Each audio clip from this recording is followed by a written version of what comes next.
langsung aja di materi saya. Mungkin perkenalan dulu. eh tak kenal, tak sayang, tapi saya sudah ada yang punya ya Bapak Ibu. Boleh sih sayang sama saya, tapi jangan dimiliki gitu ya. Oke, lanjut aja ya.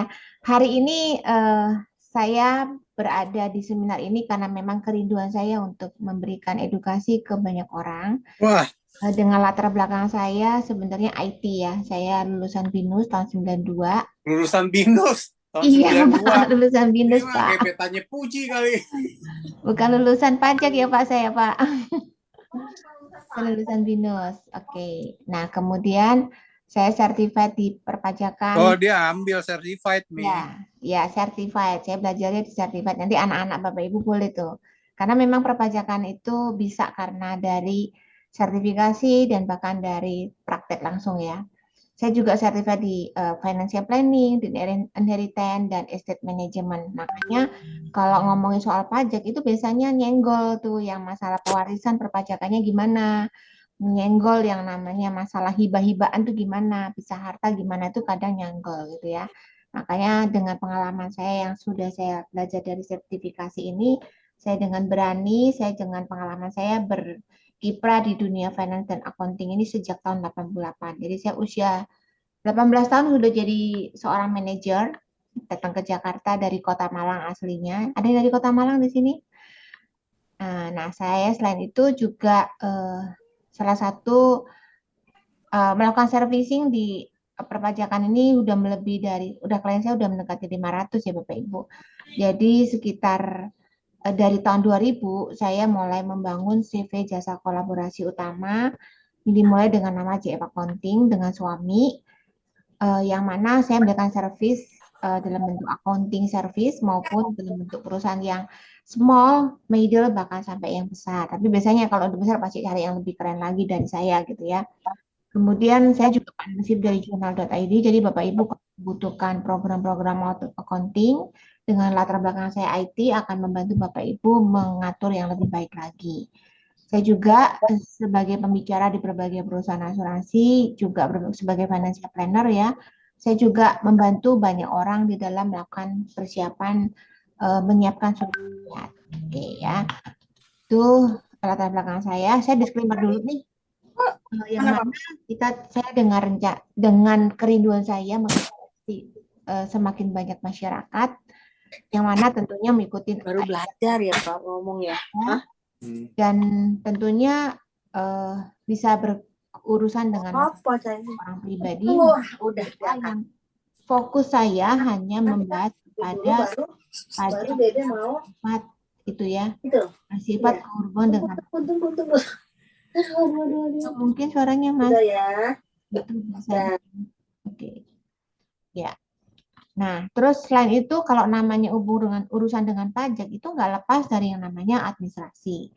Apalagi kalau buat badan usaha pasti ada yang namanya pencatat. Kalau orang pribadi biasanya pakai pencatatan atau pembukuan, karena kalau badan usaha pasti dengan pembukuan.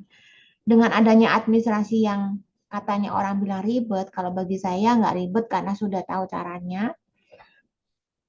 Semaksimal mungkin tentunya kita juga akan ada potensi untuk membayar pajak, untuk melakukan tax planning dengan sesuai dengan kaidah peraturan pajak dan sekali lagi peraturan itu akan terus berubah mengikuti aturan yang ada ya. Jadi kadang apa yang saya sajikan hari ini bisa aja berbeda di event yang lain karena itu ada selalu berubah dalam perubahan dalam peraturan perpajakan ya.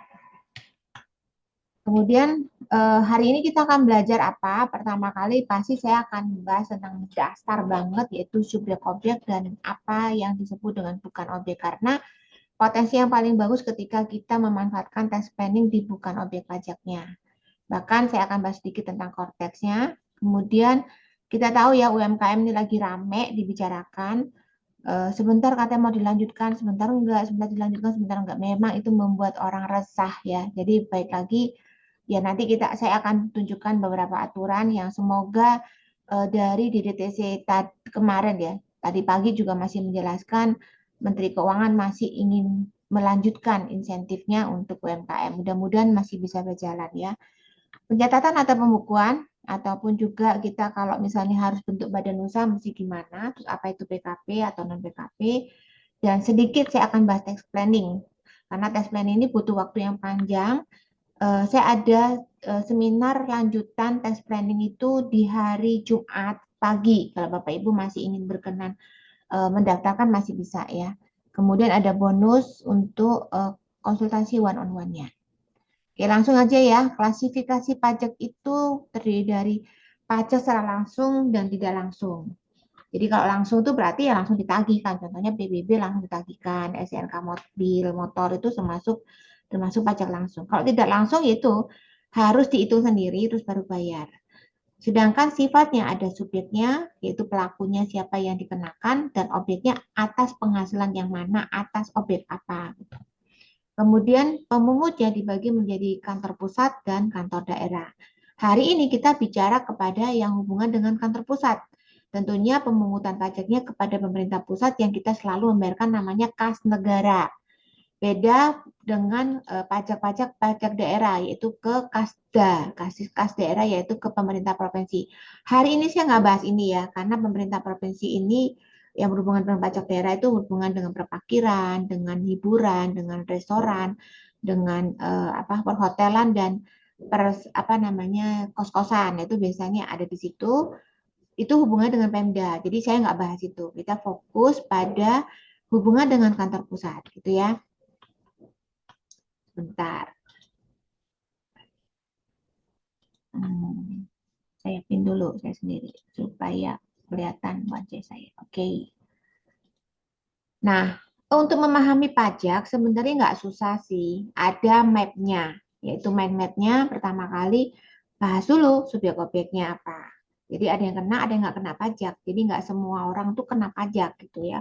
Nggak semua penghasilan juga kena objek pajak. Nggak semua aset yang kita miliki juga kena pajak. Kemudian cara menghitungnya gimana itu sederhana, yang pasti itu akan lebih detail, saya nggak akan bahas lebih dalam. Kemudian memahami tentang mekanisme cara bayarnya dan cara melapornya dan memahami aturan mekanisme dan akhirnya tujuan daripada akhir semua adalah kita pengen jadi wajib pajak yang patuh untuk kita memiliki enak tidur, peace of mind. Bukan hanya cuman karena cinta sama negara, cuman mau nunjukin kita gagah-gagahan karena sudah bayar pajak, tapi kita tujuannya untuk wajib pajak yang patuh dan enak tidur. Nah, Pak Ahmad, kenapa kok selalu berhubungan dengan pajak? Orang pribadi loh kok bisa berhubungan dengan pajak nih. Contohnya si Bapak Ahmad ini, dia sebagai karyawan, mula-mulanya dari karyawan, dia pasti ada potongan. Kali kalau perusahaan PT Set ini melaporkan dengan benar, dia pasti membutuhkan biaya. Atas biaya gajinya itu dia harus memotong atau memungut pihaknya dengan PP 21. Demikian juga ketika si Pak Ahmad ini mulai dia misalnya bikin saham ya, miliki saham di BEC ataupun saham kepada perusahaan lain, dia akan berhubungan dengan pajak lagi ketika saham BEC aja pun dipotong sama pada saat dijual dipotong 0,1 di pasal 4 atau disebut dengan pajak final. Bahkan ketika ada dividen pun juga ada potensi pajak. Nah hari ini dividen itu perlu dicermati, nggak ada yang motong, tapi ketika nggak melaporkan atas dividen yang tidak diinvestasikan atau mau diinvestasikan tapi tidak melaporkan akan dikenakan pajak. Jadi semuanya seorang pribadi nanti ini sudah seperti badan usaha ke depannya. Jadi Bapak Ibu kalau hari ini belajar adalah waktu yang tepat karena nanti Bapak Ibu tuh udah kayak PT sama CV juga. Nanti saya akan tunjukkan di bagian korteksnya bahwa kita tuh akan seperti orang pribadi, seperti badan usaha. Demikian juga ketika kita nabung di bank. Kita ada diminta NPWP kan sama bank, karena apa? Karena dia harus memotong pajak bunganya. Demikian juga ketika kita mulai bertransaksi nih dengan PTX, entah kita belanja. Tadi pagi saya juga barusan Zoom dengan salah satu pajak di Cirebon ya. Jadi saya menangani di seluruh Indonesia perpajakannya orang itu ketika harus ketemu dengan orang pajaknya ya saya lakukan Zoom gitu ya, Zoom karena dari Cirebon. Dan itu juga gara-gara dapat surat cinta cuman karena dia dapat PPN. Dia orang pribadi, dia nggak PKP. Tapi kenapa dia dapat surat cinta?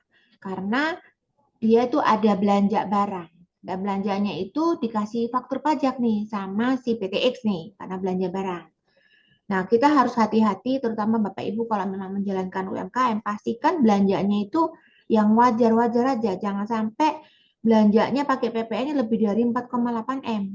Udah pasti Bapak Ibu akan ketahuan omsetnya masih lebih dari 4,8 M. Kemudian kalau udah kayak gitu kita bisa UMKM lagi jadinya. Nah, selain itu dia termasuk belanja properti nih. Properti kan juga kena PPN kan, apalagi belinya sama developer. Nah, itu juga akan jadi risiko. Ditanyakan, padahal itu gak ada urusan dengan belanja, tapi karena beli aset. Jadi itu pun juga akan jadi salah satu isu untuk kena surat cinta gitu. Demikian juga ketika Pak Ahmad ini akhirnya dia jualan. Dia jualan kalau dia memang PKP ya kan ada PPN.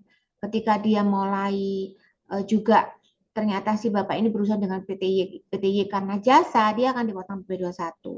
Karena misalnya jasa konstruksi, itu dia juga kena pasal 4T2. Jadi ketika si Pak Ahmad ini berhubungan dengan banyak hal, ternyata memang dia harus kena pajak. Jadi otomatis hari ini kita semua mau nggak mau nih, apalagi NIK sama dengan NPWP sama dengan NIK. Ketika kita nggak ngasih NPWP pun ya si PT saya tadi juga berhubungan dengan klien saya bilang ini nggak mau ngasih NPWP, apalagi nyewa gitu, nyewa gedung nggak kasih NPWP. Nggak apa-apa. Pada waktu nyewa kan kamu ada perjanjian pakai KTP. Minta aja KTP-nya, masukin aja nih. Sudah beres. Jadi itu menjadi satu jawaban yang paling mudah. Setiap orang memang harus dipungut gitu ya, harus dikena pajak berhubungan. Itu salah satunya ya. Ini Pak Ahmad. Nah, subjek pajak itu ada dua. Jadi pelaku yang menjadi pelaksana untuk membayar pajak, melapor pajak itu ada dua jenis. Orang dan badan usaha. Nah, subjek pajak badan itu yang pasti berbagai macam jenis ya. Terus kemudian kalau orang pribadi, nah ini yang banyak orang yang nggak paham. Ada model orang pribadi sendiri karena dia memang belum punya keluarga. Ada model keluarga ketika sang istrinya pun nggak punya NPWP. Jadi hari ini ketika si istri bekerja dan dia dipotong pajak, dia boleh pakai NPWP-nya sang suami gitu ya. Nah, untuk anaknya yang mungkin banyak sekali ya anak-anak zaman sekarang jadi YouTuber, jadi konten kreator. Otomatis kalau misalnya dia kena pajak sama bagian pihak lain yang memberikan jasa kepada si anak ataupun si istri, pasti akan dipotong pajak dan itu menjadi penghasilan yang harus dilaporkan di NPWP si suaminya. Karena suaminya ini menjadi NPWP kepala keluarga. Berbeda ketika sang istri ternyata pisah harta atau dia memilih terpisah. Nah, hari ini Korteks ini akan memaksakan kita memilih terpisah karena nanti dulu kan NPWP suami istri kalau misalnya sama akan nomornya sama. Paling ada yang dulu sempat dipakai nomor 99 diganti lagi jadi 001. Sekarang jadi 000 sama tapi bedanya namanya dikasih garis miring nama suami garis miring istri. Tapi hari ini begitu kita mengvalidasikan kita di Cortex, istri harus meregistrasi kembali kemudian akan punya nomor NPWP yaitu sama dengan nomor NIK. Otomatis seolah-olah memilih terpisah. Tapi bagaimana pelaporannya? Apakah masing-masing lapor? Nanti saya ceritakan ya. Demikian juga dengan orang yang sudah meninggal. Sudah meninggal itu menjadi warisan yang belum terbagi. Jadi kalau sudah meninggal tapi tidak ditutup NPWP-nya menjadi warisan belum terbagi, bahkan ketika belum membuat surat keterangan waris. Jadi saya sangat paham banget tentang pewarisan karena saya memang punya sertifikat di situ. Ini tuh penting seseorang menyiapkan surat keterangan waris, terutama ketika dia memiliki harta yang dalam bentuk properti. Apalagi juga yang berupa yang rekening di bank segala macam itu kan juga memang dibutuhkan. Seperti itu ya. Kemudian objek pajak. Objek itu atas penghasilan bukan atas harta. Jadi kalau kemarin kenapa ada TA itu atas harta, itu bukan objek pajak sih sebenarnya. Hanya karena gara-gara orang itu tidak melaporkan sepenuhnya penghasilannya yang merupakan kemampuan ekonomi yang diterima. Diterima itu dia sudah masuk rekening, yang diperoleh mungkin masih dalam bentuk piutang ataupun yang didapatkan dari hibah, dari warisan itu diperoleh yang mana berasal dari di Indonesia maupun di luar karena Indonesia berlaku worldwide income yang dapat dipakai untuk sebagai konsumsi atau menambah kekayaan kita dan yang mana wajib pajak bersangkutan dengan nama dan bentuk apapun. Jadi misalnya namanya istri, namanya anak tetap itu merupakan milik dia gitu. Jadi Jadi penghasilan itu benar-benar dari uang yang masuk, kemudian ditambahkan baik penghasilan aktif maupun yang pasif sehingga kita bisa punya sesuatu. Jadi gara-gara harta kita itu kita nggak laporin atau kita kadang-kadang penghasilannya nggak cukup buat punya harta karena penghasilan yang tidak dilaporkan dengan benar. Dan itulah yang menjadi potensi sehingga kena satu saat negara memberikan kebijakan tax amnesty itu adalah apa namanya tax based asset ya. Jadi pajaknya atas aset gitu, bukan atas penghasilan. Tapi sesungguhnya yang kita laporkan rutin itu benar-benar hanya atas penghasilan, apa yang menjadi penambahan nilai ekonomi kita. Jadi semuanya akan dikonsumsi sehingga kita bisa menambahkan. Jadi objek pajak pun dibagi menjadi dua, yaitu objek yang kena pajak dan tidak kena pajak. Nah, ini yang paling saya gemari ketika bahas ya. Nanti Bapak Ibu kalau kepingin tahu bagaimana sih caranya bisa memiliki penghasilan-penghasilan yang bukan objek pajak tuh saya bahas hari Jumat nih, tanggal 21 malam. Jadi tanggal 21 tuh besok, sorry. Ya, tanggal 21 hari Jumat itu pagi saya seminar tentang tax planning, malamnya seminar tentang penghasilan yang dari dividen yang bisa dialihkan untuk bebas pajak. Nah, yang objek pajak pun dibagi menjadi dua. Pajak yang bersifat final artinya angkanya tarifnya satu, tunggal. Kalau misalnya 2% ya 2%, misalnya 10% ya 10%, 0,1 ya 0,1. 0,5, 0,5 termasuk UMKM, itu masuk tarifnya sudah ditentukan. Sedangkan yang non final adalah penghasilan yang kita selama ini hitung sehingga jadi kurang bayar atau hitung sendiri ada tarifnya tersendiri. Tarif yang mana disebut dengan progresif, yang mana ada tarif 5%, 15, 25, 30 sampai 35. Dan ini yang memang di minimal kalau namanya tax planning.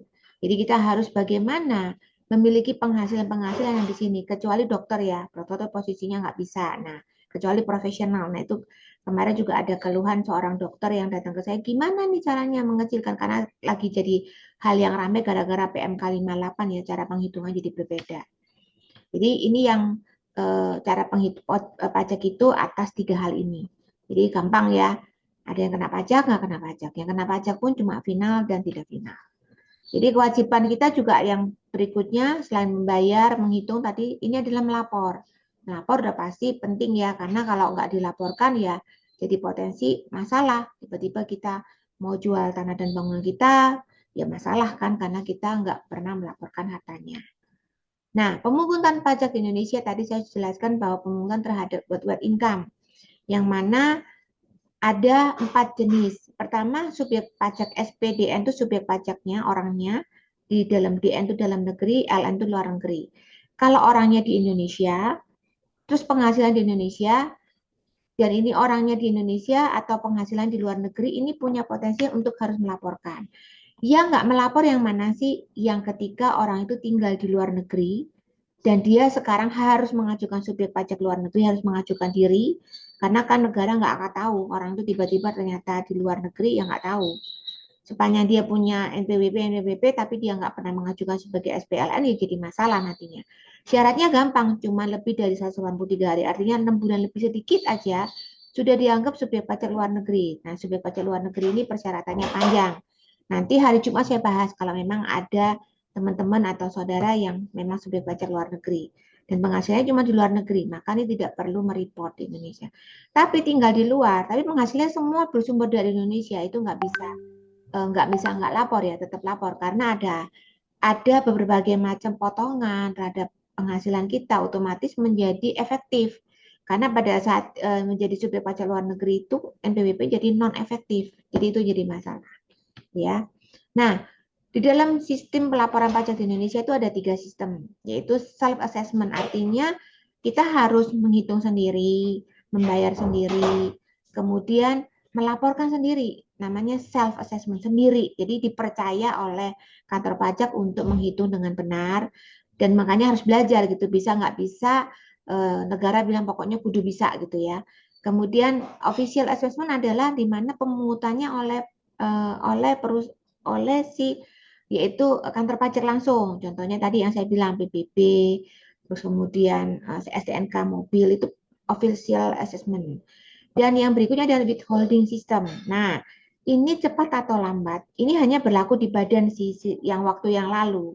Tapi ke depan orang pribadi pun yang ketika memiliki usaha akan diminta menjadi seorang withhold. Itu waktu ngapain withhold? Namanya memungut ya, mengwithholdkan uang yang kita bayarkan, jasa orang lain yang kita bayarkan, kita harus potong dia. Jadi karena pajak penghasilan itu atas penghasilan kita peroleh, tapi atas orang lain yang kita bayarkan jasanya, kita harus wajib memungut pihak orang lain itu.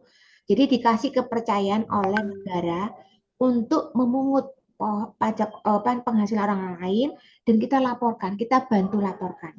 Jadi sebenarnya PPh 21, PPh 23, pasal 4 itu bukan penghasilan kita, tapi penghasilan orang lain yang kita potong, yang kita pungut. Jadi seperti itu ya. Jadi makanya kenapa kok saya pajaknya jadi banyak macam? Karena kita dikasih tugas untuk memungut pihak lain. Jadi itu yang namanya withholding. Jadi selain itu dalam melaporkan itu ada dua jenis, ada pajak penghasil, ada PPN. Nah, PPN ini lain cerita nih. Ini adalah ketika seseorang dikukuhkan, mengajukan pengukuhan, jadi menjadi PKP, sebagai seorang yang dikenakan pajak pertambahan nilai yaitu PPN. Dan ini harus melaporkan SPT masa berarti bulanan dan SPT masa bagi pemungut. Jadi pemungut itu biasanya adalah bendaharawan ataupun BUMN atau perusahaan negara yang memungut pihaknya, pihak kita ya, orang yang ketika dia menagihkan PPN sama dia dipungut dulu, jadi nggak usah bayar kepada kita, itu namanya memungut. Nah, untuk pajak penghasilan biasanya hanya orang pribadi saya kasih kuning-kuning, kewajibannya cuma satu, melapor satu aja yaitu tahunan. Jadi nggak ada yang lapor PP 21, 22, pasal 4 ya 2, itu nggak ada. Ini biasanya badan usaha. Tapi ke depan ketika Bapak Ibu buka profilnya Cortex, dulu kalau lihat tuh pasti kewajibannya kewajibannya akan cuman pasal 29 sama apa gitu. Sekarang enggak. Nanti ke depan setelah Cortex, ini sedang dirapikan, kita punya kewajiban yang sama ya. Ini yang memang harus belajar ya, bahwa kita akan, kalau kita sudah punya usaha, kita motong pihak lain, gitu kita akan kena PPh. Kita harus motong karyawan kita. Udah seperti badan usaha gitu ya. Nah, saat ini sih kita masih di sini, belum mengarah ke sini karena ya sedang on proses lah itu ya.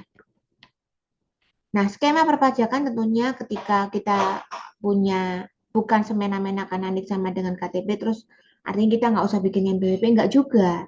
Tetap harus buat NPWP. Atau ketika memang ingin menyelenggarakan PPN karena omset dari 4,8 M atau kepentingan yang lain, nanti saya juga bahas itu, kenapa kita di PKP, itu adalah kita harus mengajukan dikukuhkan. Setelah itu kita baru menghitung, memotong, membayar sendiri. Dan setelah itu menyetorkan sendiri pajaknya yang terutangnya berapa dan kemudian melaporkan sendiri berupa namanya surat pemberitahuan atau SPT. Sekali lagi semuanya tetap ada otoritas dari Dirjen Pajak untuk memeriksa dan mengungkapkan apakah yang dilaporkan itu sudah benar gitu ya. Jadi bukan berarti apa yang kita hitung sudah benar ya udah begitu aja, enggak. Makanya ketika kita dapat surat cinta pajak itu karena ketika dia menemukan ada sesuatu yang memang ada yang nggak benar gitu. Dan itu memang mau nggak mau kita nggak bisa lari dari hal-hal seperti itu karena memang akan diperiksa, itu kan ada otoritas dari Dirjen Pajak. Terus sebagai wajib pajak kita kan tadi yang menghitung tuh kayak gimana? Tentunya ada tarifnya, ada dasar pengenaan pajaknya, menjadi pajak terutang. Terus kita ketika dipungut pihak lain, kita akan memperhitungkan atau kita sebagai kreditkan pajaknya. Jadi ada pajak terutang yang dipotong sama kredit pajak dan kemudian antara pajak terutang dengan kredit pajak itu dikurangkan. Kalau ternyata antara pajak yang kita hitung dengan pemotongan itu akhirnya membuat kurang bayar atau sama nihil atau bahkan lebih bayar kelebihan. Nah, ini yang kita hindari ya. Walaupun sekarang ini sudah penawaran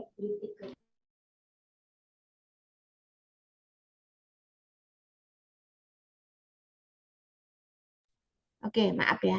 Nah, jadi kalau misalnya antara pajak terutang dikurangi dengan kredit pajaknya ternyata kurang, ya kita bayar. Tapi kalau sama ya udah nggak usah bayar. Kalau misalnya kelebihan itu sekarang juga udah dipermudah ya di Cortex, nanti ada fasilitas untuk di bawah angka tertentu itu sudah boleh restitusi sendiri dengan mudah tanpa harus diperiksa gitu ya. Ini akan memudahkan.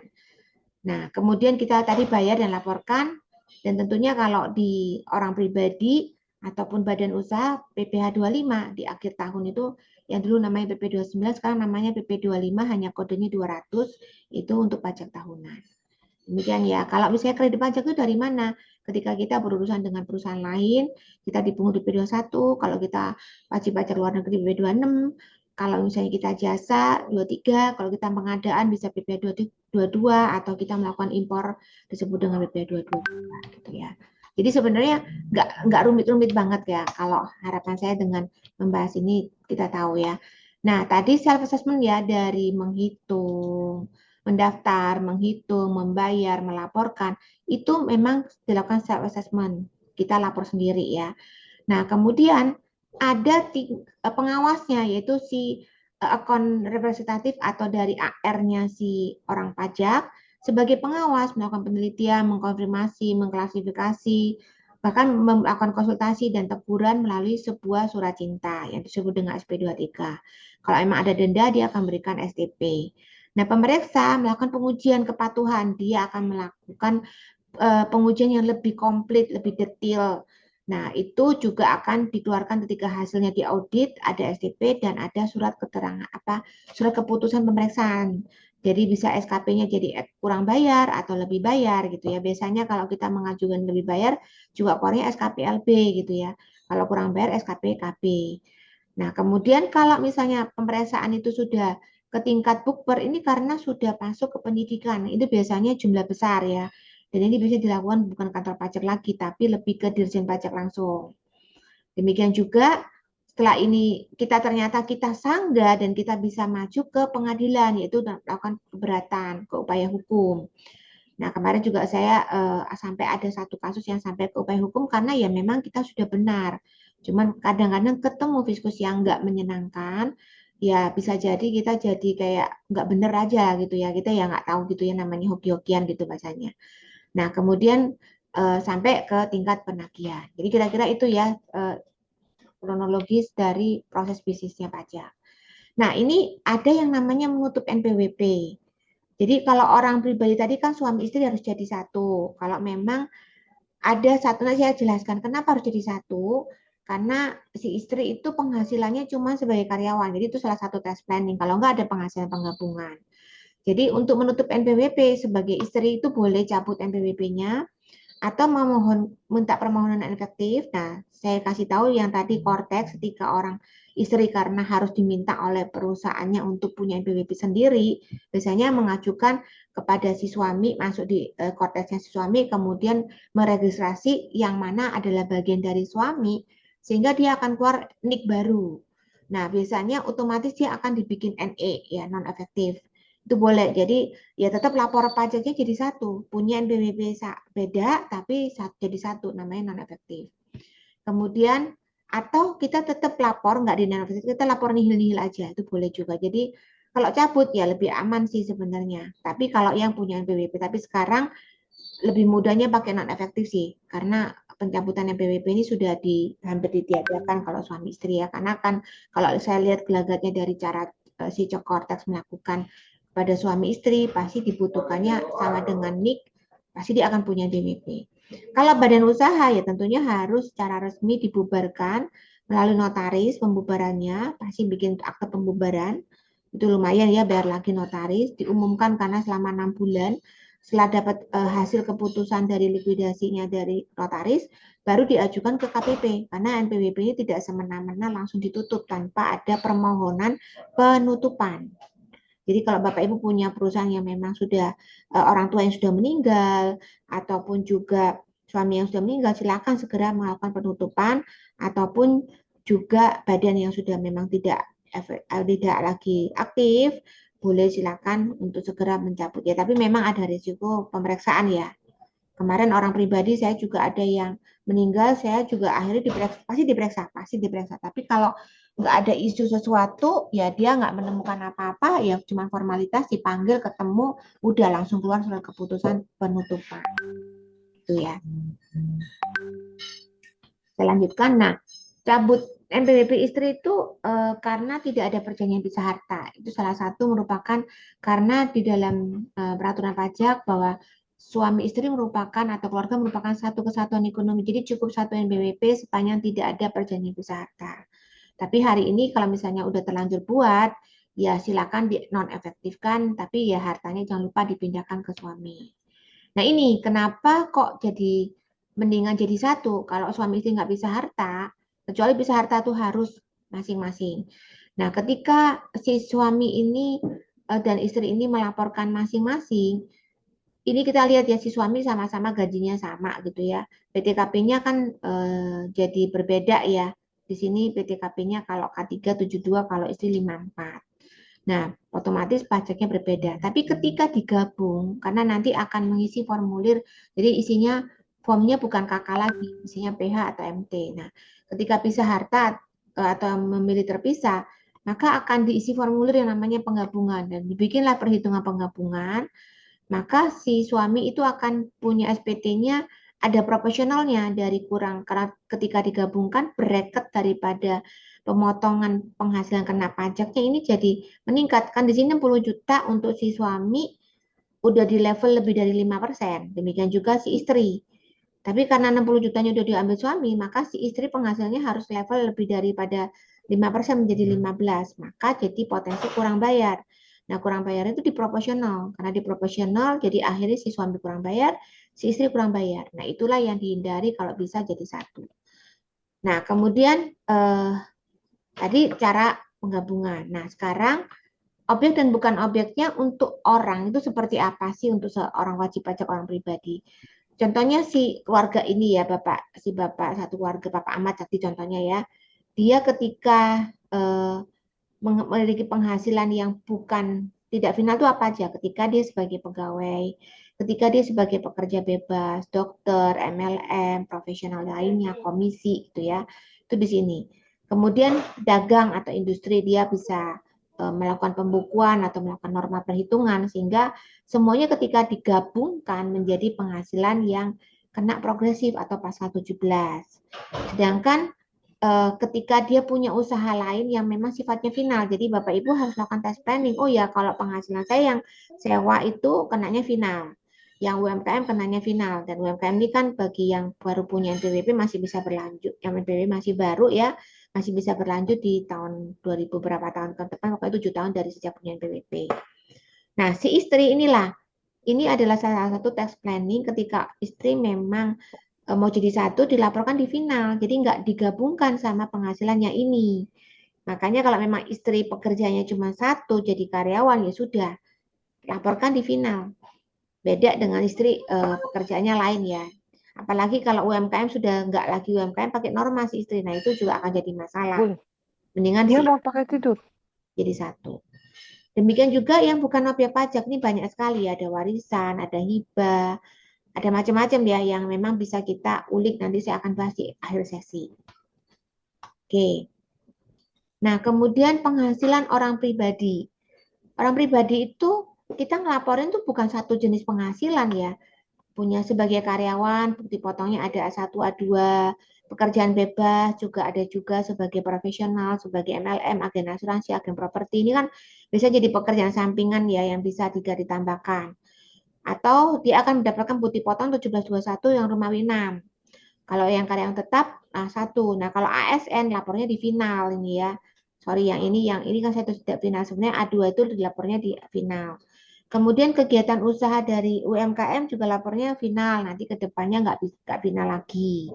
Demikian juga pasif income yang lain seperti dari sewa, dari bunga tabungan, bunga obligasi, bunga koperasi. Itu semuanya kita laporkan di bagian yang sudah final. Jadi pastikan kita lapor dengan benar. Hal yang lain dari satu memberi kerja. Jadi semua orang tuh boleh melaporkan berapa jenis ini. Saya karyawan tapi saya juga MLM. Boleh, nggak ada dilarang. Jadi setiap orang tuh sangat bebas-bebas aja ya kalau memang ingin punya melaporkan semaksimal mungkin. Jadi saya selalu ingin ngajarin Bapak Ibu untuk melaporkan penghasilan semaksimal mungkin supaya ketika kita punya apapun itu nggak pernah khawatir. Nah, nanti yang ke depan ini yang UMKM akan melakukan menjadi seorang seperti pegawai profesional pekerjaan bebas ini menggunakan norma perhitungan namanya NPPN. Jadi nanti hati-hati aja kegiatan usahanya jangan lebih dari 4,8 M supaya tidak kena PKP. Nah, orang pribadi tadi ketika dia jadi pengusaha ada dua pilihan. Dia lebih dari 4,8 M atau kurang. Kalau lebih dari 4,8 M, dia penghitungannya nggak bisa lagi yang pakai norma. Yang ini tadi yang pakai, bukan norma, pakai yang final, yang 0,5, yang mana sekarang sudah jadi PP 55 ya, di tahun kemarin terbaru. PP 55 ini kita bisa manfaatkan 0,5 kalau omsetnya di bawah 4,8 M. Dan itu pun akan berakhir, dan rumornya memang antara tahun ini masih bisa dilanjutkan apa enggak itu memang masih nunggu ya, wait and see aja. Walaupun tadi pagi sudah ditegaskan Menteri Keuangan tetap akan dilanjutkan. Mudah-mudahan itu tetap jadi komitmennya Menteri ya. Kemudian di atas 4,8 penghasilan itu dipotong sama PTKP dan dikenakan pajak secara tarif pasal 17. Jadi itu yang progres itu di sini nih. Nah, makanya kalau udah sampai di sini tarifnya kan tadi 5 sampai 35. Maka nggak saran tuh kalau misalnya orang pribadi udah omset lebih gede, jangan lapor lagi di pribadi, segera bikin badan usaha. Itu cara saya untuk mentreatment setiap orang untuk melakukan tes planning benar. Kalau pekerjaan bebas gimana? Seorang tenaga ahli kalau lebih dari 4,8 M ini pembukuan. Maka dia harus hitungannya sama pakai pasal 17. Tapi kalau misalnya kurang dari 4,8 M, dia boleh milih dua, menggunakan pencatatan atau pembukuan. Jadi syaratnya adalah boleh sih pembukuan, karena apa? Karena kita kalau dihitung pakai pembukuan mungkin labanya bisa kecil banget sehingga pajaknya lebih kecil. Tapi kalau misalnya ternyata pakai pencatatan norma itu kan, norma itu adalah satu tarif. Nanti saya akan tunjukkan di mana di PR 17-nya aturannya ada. Memang dikasih seperti keuntungannya ditentukan oleh negara. Misalnya dagang yang 20% ditentukan. Jadi kita harus dipaksa keuntungan kita harus 20%, walaupun kenyataannya di bawah atau di atas itu pun nggak jadi masalah. Itu namanya pencatatan. Jadi hanya mencatat omset. Kalau pembukuan kan harus detail kan, uang keluar masuknya harus dicatat di jurnal, dijadikan laporan keuangan gitu ya. Itu namanya pembukuan. Jadi seperti itu ya. Jadi kita sebagai orang, tinggal kita mau gimana nih. Kalau saran sih memang kalau udah ngomong pembukuan, udah ngomong tadi pasal 17 untuk menghindari semua, ya orang pribadi sih layaknya mendingan kalau udah omsetnya besar, bikin badan usaha aja. Karena tarifnya beda, nanti akan saya jelaskan di akhir. Nah, ini tarifnya ya, Bapak Ibu udah tahu ya, 60 sampai 250, 15 sampai 500, ya nggak perlu dijelaskan ini ya, Bapak Ibu pasti sudah paham. Nah, orang pribadi yang tidak final, contohnya ini tadi ya, dia keluarga, si suaminya sebagai pegawai. Pajaknya segini. Si istri tapi sebagai dagang, punya toko bangunan. Omsetnya gede juga. Nah, ketika dia pakai UMKM masih aman. Tapi ketika dia pakai pembukuan, maka laba bersih yang 900 juta dengan penghasilannya si suami yang dipotong biaya jabatan dan iuran pensiun 144 ini akan digabungkan seperti ini. Jadi penghasilannya gabungan antara pegawai yang tadi pajak cuma 0,2, gara-gara si istrinya melakukan pembukuan, dicatat bareng, dicatat terus kemudian digabungkan penghasilannya yang bersih dengan ini ke laba bersih, digabungkan. Nah, pajaknya udah sampai 216 juta. Mana mau orang pasti yang mikir-mikir, 260 juta itu berapa persen dari 4,5 M ya? Hampir lebih dari, hampir 5% lebih gitu ya. Kayaknya kita labanya aja kadang nggak nyampe 5%. Kayaknya nggak make sense gitu untuk melakukan seperti ini. Jadi, maka untuk orang pribadi saran saya sih segera bikin badan usaha. Nah, orang pribadi yang juga penghasilannya bisa berbagai macam. Tadi saya ceritain, dia sebagai pegawai pasti hasilnya tidak final. Jadi gaji orang sebagai gaji PP21 itu sifatnya tidak final. Demikian juga ketika dia punya pekerjaan sebagai MLM atau sebagai agen asuransi, maka itu jadi tidak final juga. Akan digabungkan penghasilan yang mana norma perhitungannya 50%, maka penghasilan netonya dihitung 750 ditambah 144 akan digabung jadi 894. Yang lain gimana? Kalau dia UMKM ya masih bisa final. kemudian ada penghasilan sewa gedung, rumahnya disewakan, punya apa yang disewakan, punya penghasilan bunga, punya istri dari satu pemberi kerja. Ini kebetulan penghasilannya masih di bapaknya ya, si istri menjadi final, maka karena dia cuma dapat putih potong PP21 itu final, nggak perlu lagi bayar. Demikian juga bukan objek pajak yang lain, misalnya dapat hibah, dapat klaim asuransi, dapat dividen, itu laporkan semaksimal mungkin. Jadi otomatis kita bisa melaporkan semua, Bapak Ibu nggak usah takut. Nah, yang kena pajak yang mana? Inilah yang kita akan lakukan tax planning. Jadi Bapak Ibu kalau pengen belajar, silakan besok. Tapi besok tuh lebih bahas ke badan ya. Tax planning di tanggal 21 pagi. Kalau yang 21 malamnya itu lebih ke bebas pajaknya. Kemudian UMKM. UMKM itu tadi ya, ada 7 tahun pertama dan akan perpanjangan di 2025. Mudah-mudahan itu peraturan pemerintah segera keluar supaya orang nggak resah. Yang mana dikali 0,5 dari omset bruto, bukan dari neto. Beda kalau tadi tuh ngitung pembukuan tuh pakai dari neto, dari untung bersih. Nah, ini wajib pencatatan. Nah, tahun ke-8 sudah nggak bisa, yang mana kita harus menggunakan norma perhitungan kalau masih mau pakai pencatatan atau memilih pakai pembukuan. Yang mana kalau pembukuan itu wajib bagi yang omsetnya sudah lebih dari 4,8 M.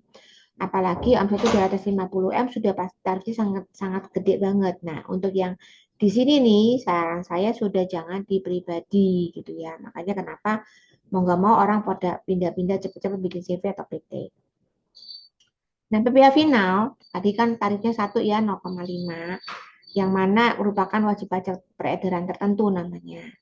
Dan ini yang nggak boleh adalah ketika punya pekerjaan bebas, mesti seperti tadi MLM, agen asuransi, dokter, konsultan, itu pun nggak boleh ya. Nggak boleh menggunakan UMKM. Penghasilan luar negeri juga nggak boleh. Penghasilan yang tidak kena yang sudah kena final juga nggak bisa.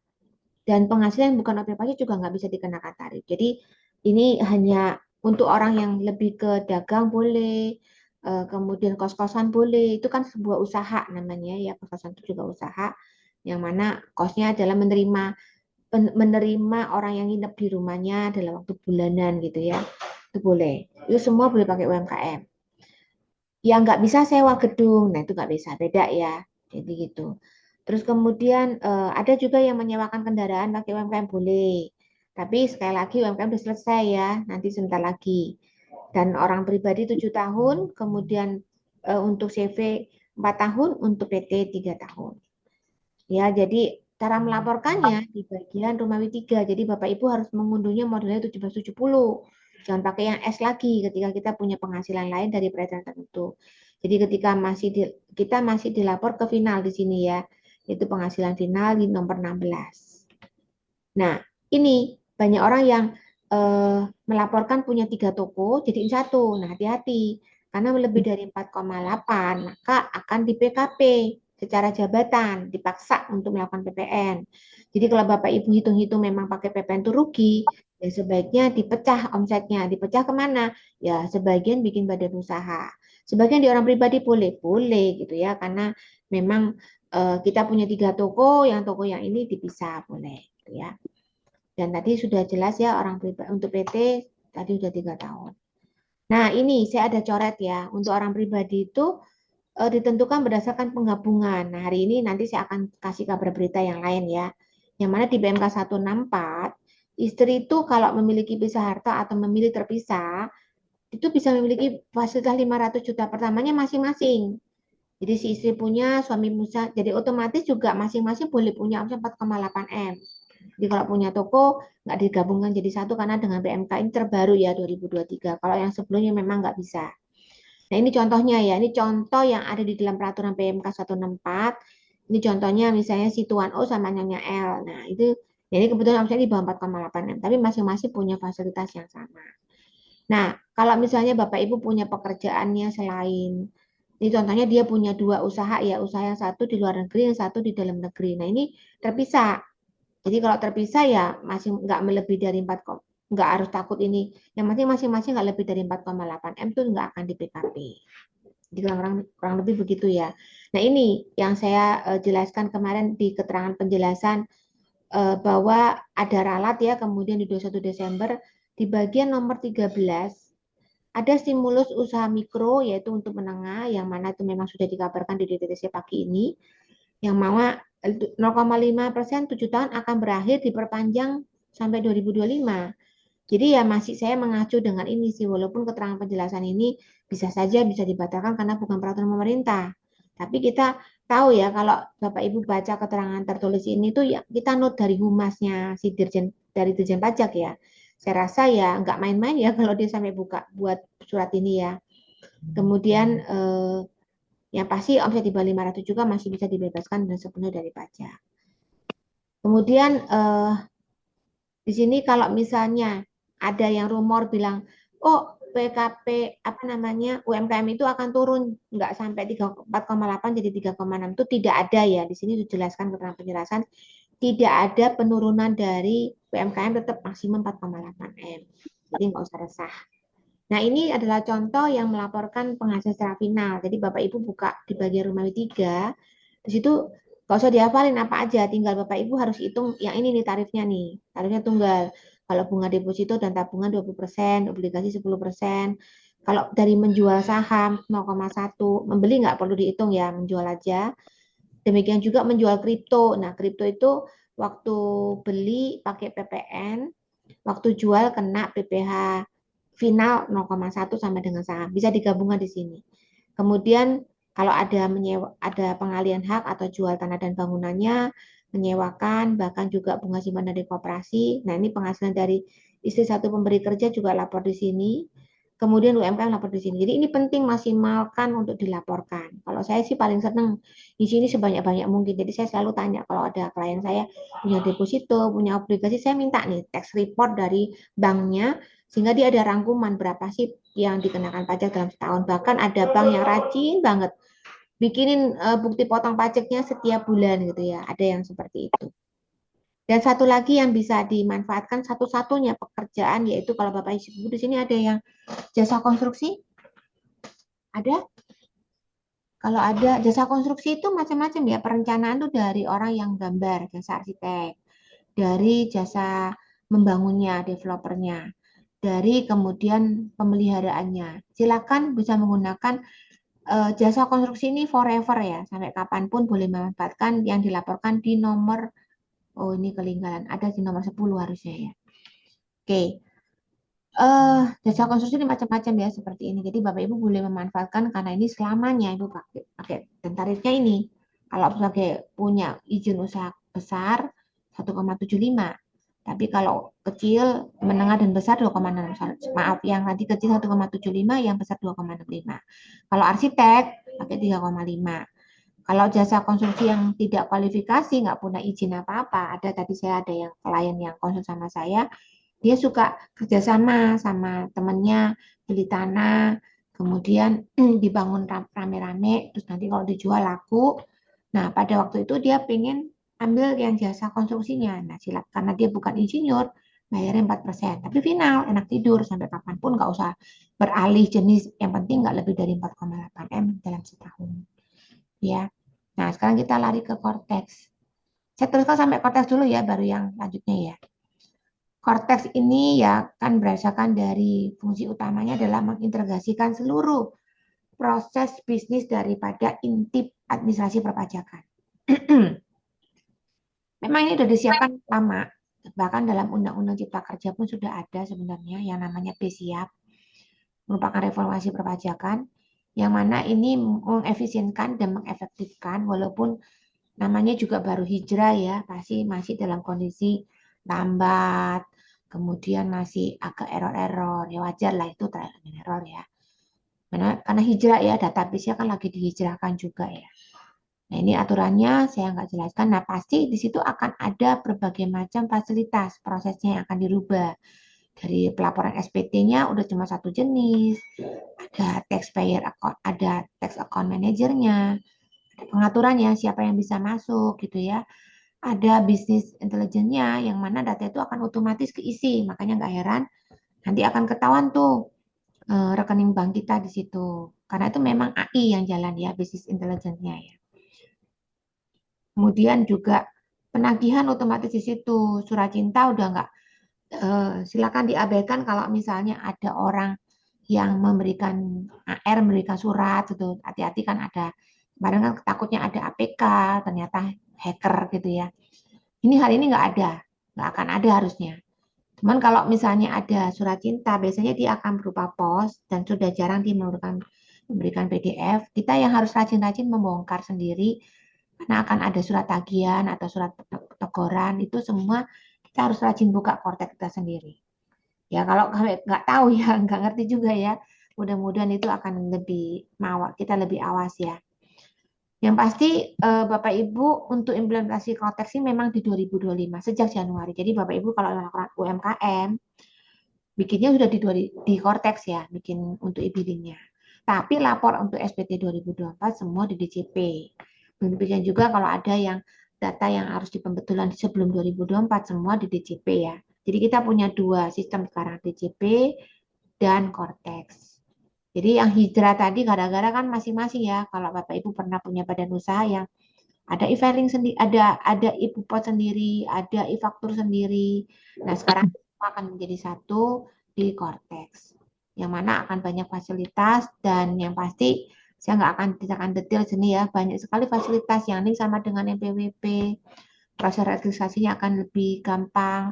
Adanya NPWP cabang yang disebut dengan lead KU gitu ya.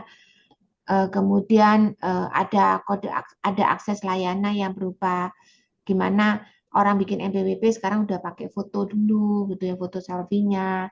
Bahkan juga ada ditanyakan lagi lebih lengkap ibu kandung, nomor kartu keluarga dan segala macam. Terus saat ini juga yang dulu data-data misalnya tadi yang saya kasih contoh mengenai yang bukti potong dari bank.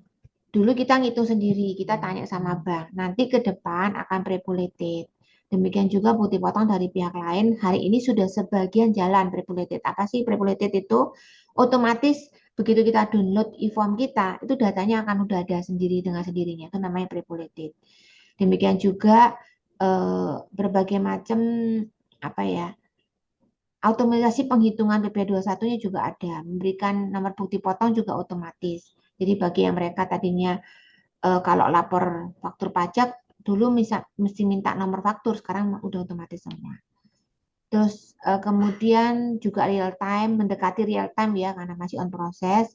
Terus begitu kita udah lapor SPT masa misalnya PP21 atau pasal itu kode billingnya otomatis terbit dan kita nggak boleh batalkan, nggak bisa batalkan, harus dibayar dulu.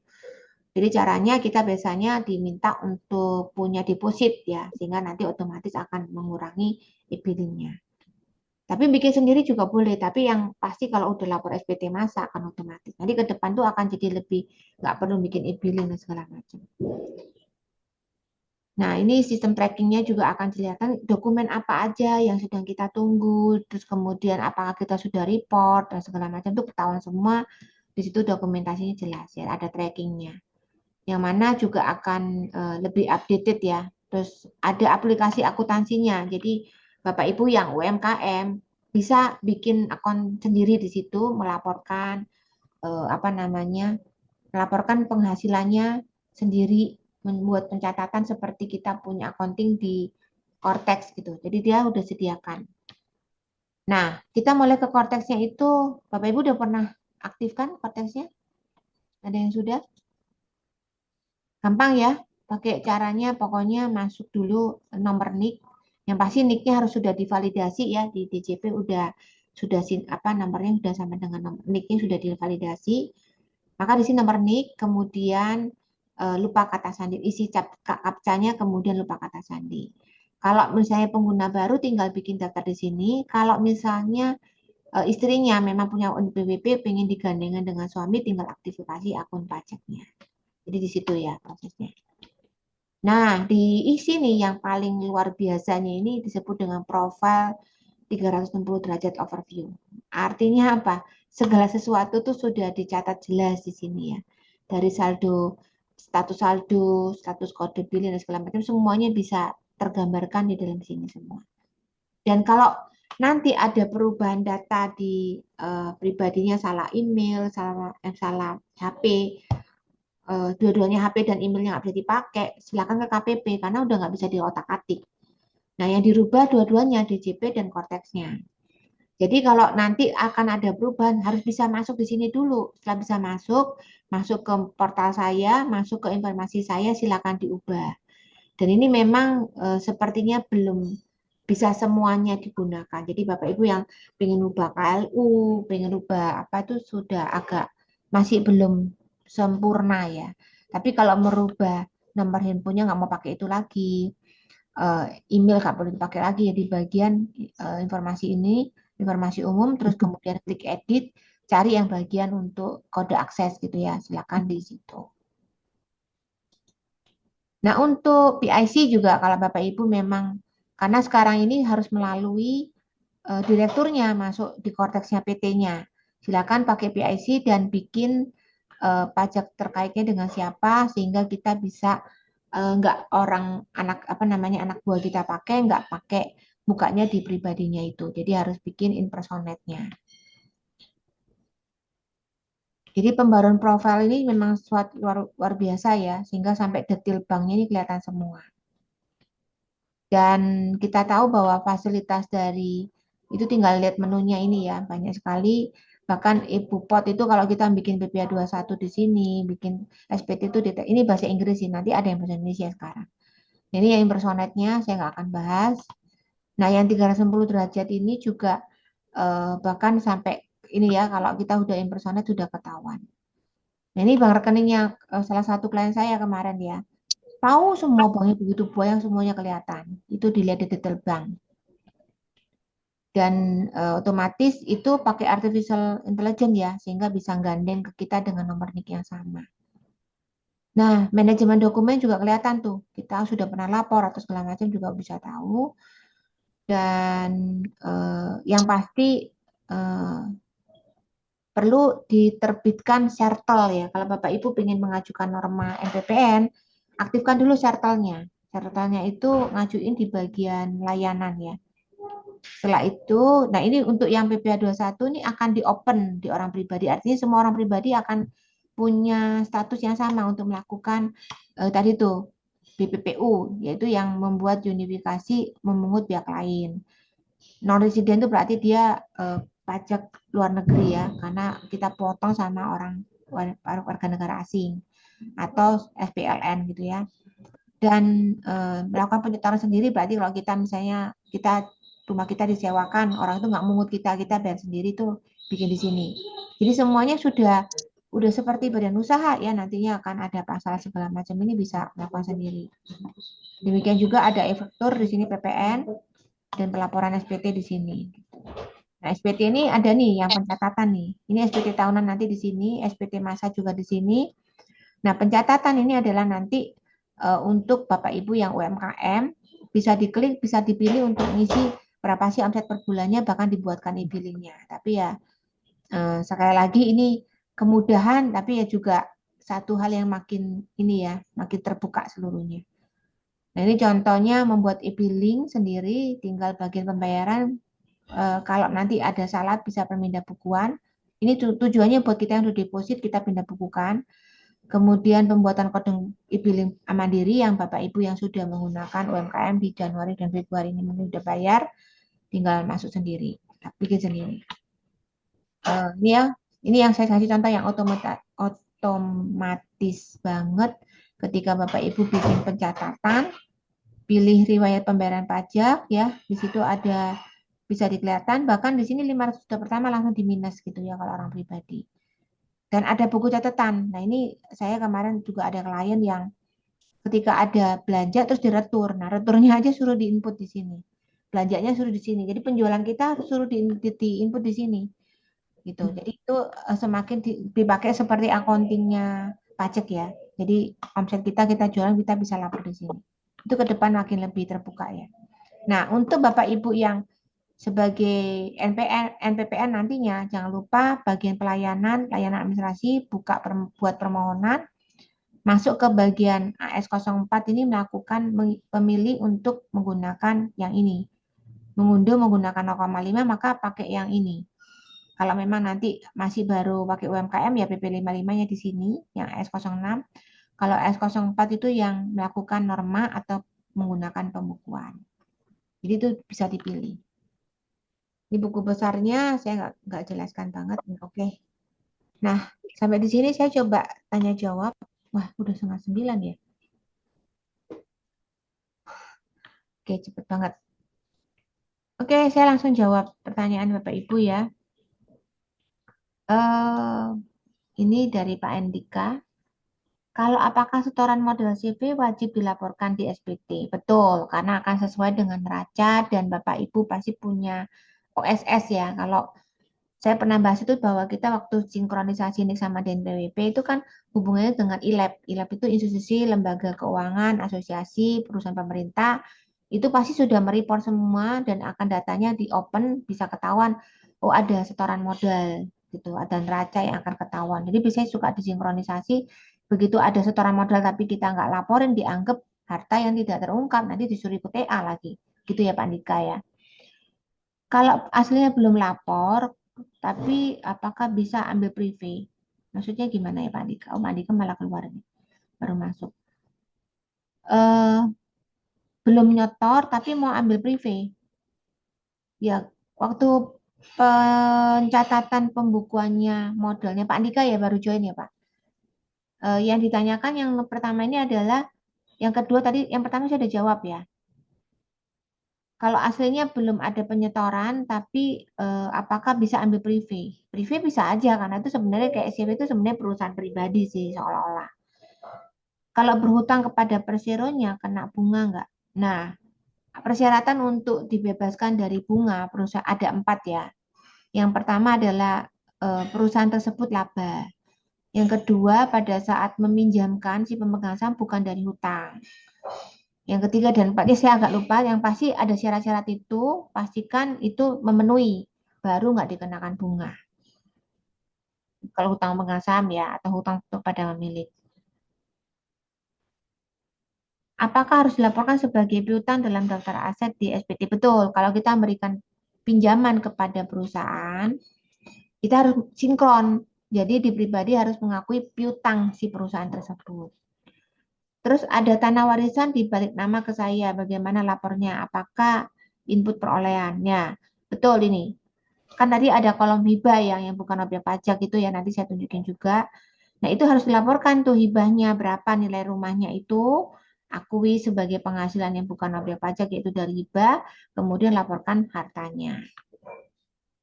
Terus penghasilan sewa dari luar negeri apakah kena pajak? Betul banget. Kena pajaknya progresif karena itu ada penghasilan yang bersifat tidak final dan kena pasal 17. Kalau mau bebas pajak, ikuti besok hari Jumat Pak Andika, saya akan bahas itu. Gitu ya, hari Jumat tuh bahas tentang penghasilan luar negeri termasuk apapun. Oke, saya lanjut ke Bapak Setia Budi Taringan. Keuntungan penjualan forex, logam mulia, benda seni apakah jadi objek pajak? Betul banget. Jadi kalau forex enggak, forex itu masih derivatif yang mana tidak dikenakan pajak lagi gitu ya saat ini. Tapi logam mulia itu dianggap sebagai keuntungan menjual aset. Posisinya di bagian mana? Bagian tidak final. Jadi kalau Bapak Ibu nanti lihat di bagian itu, saya ada punya orang nggak ya?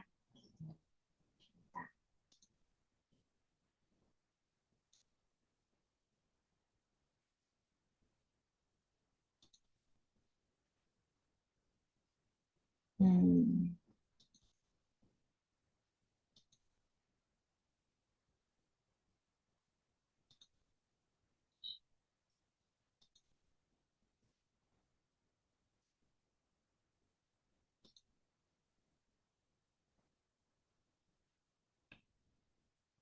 Saya coba share screen ini ya.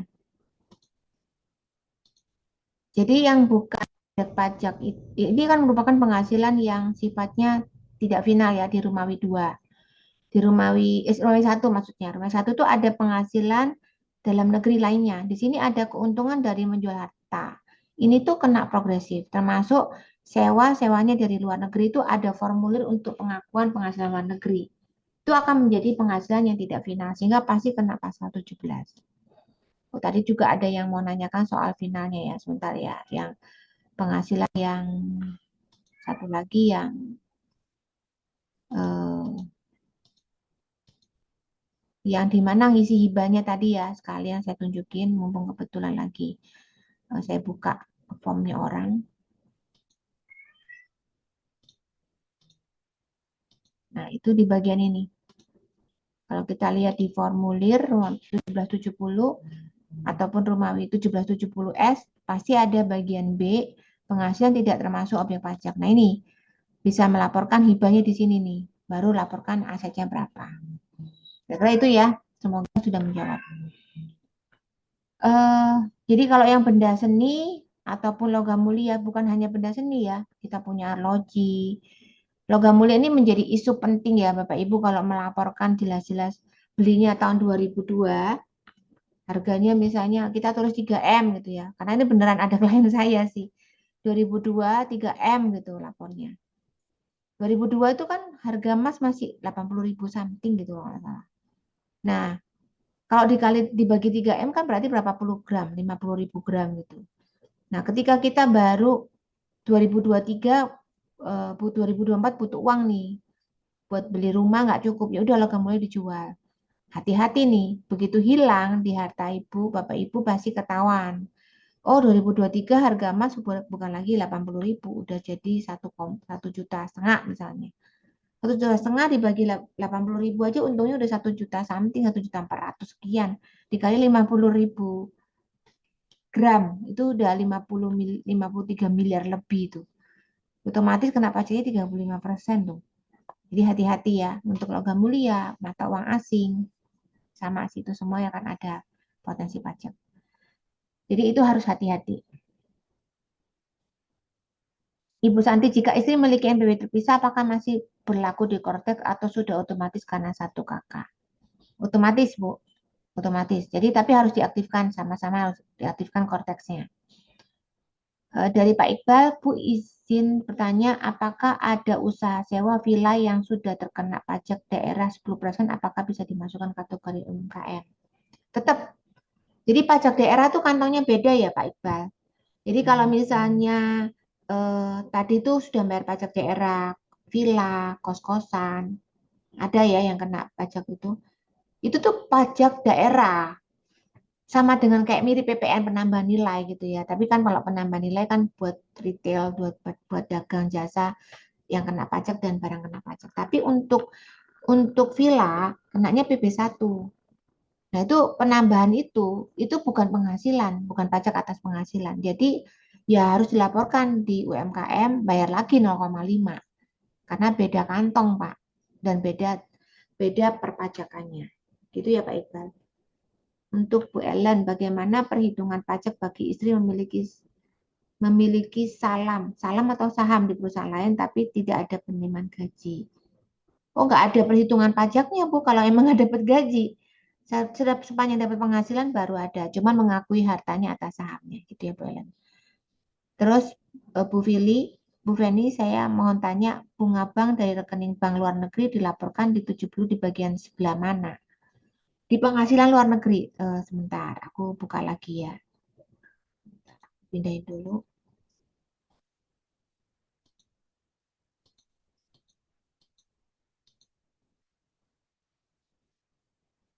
Nah, ini di bagian sini nih.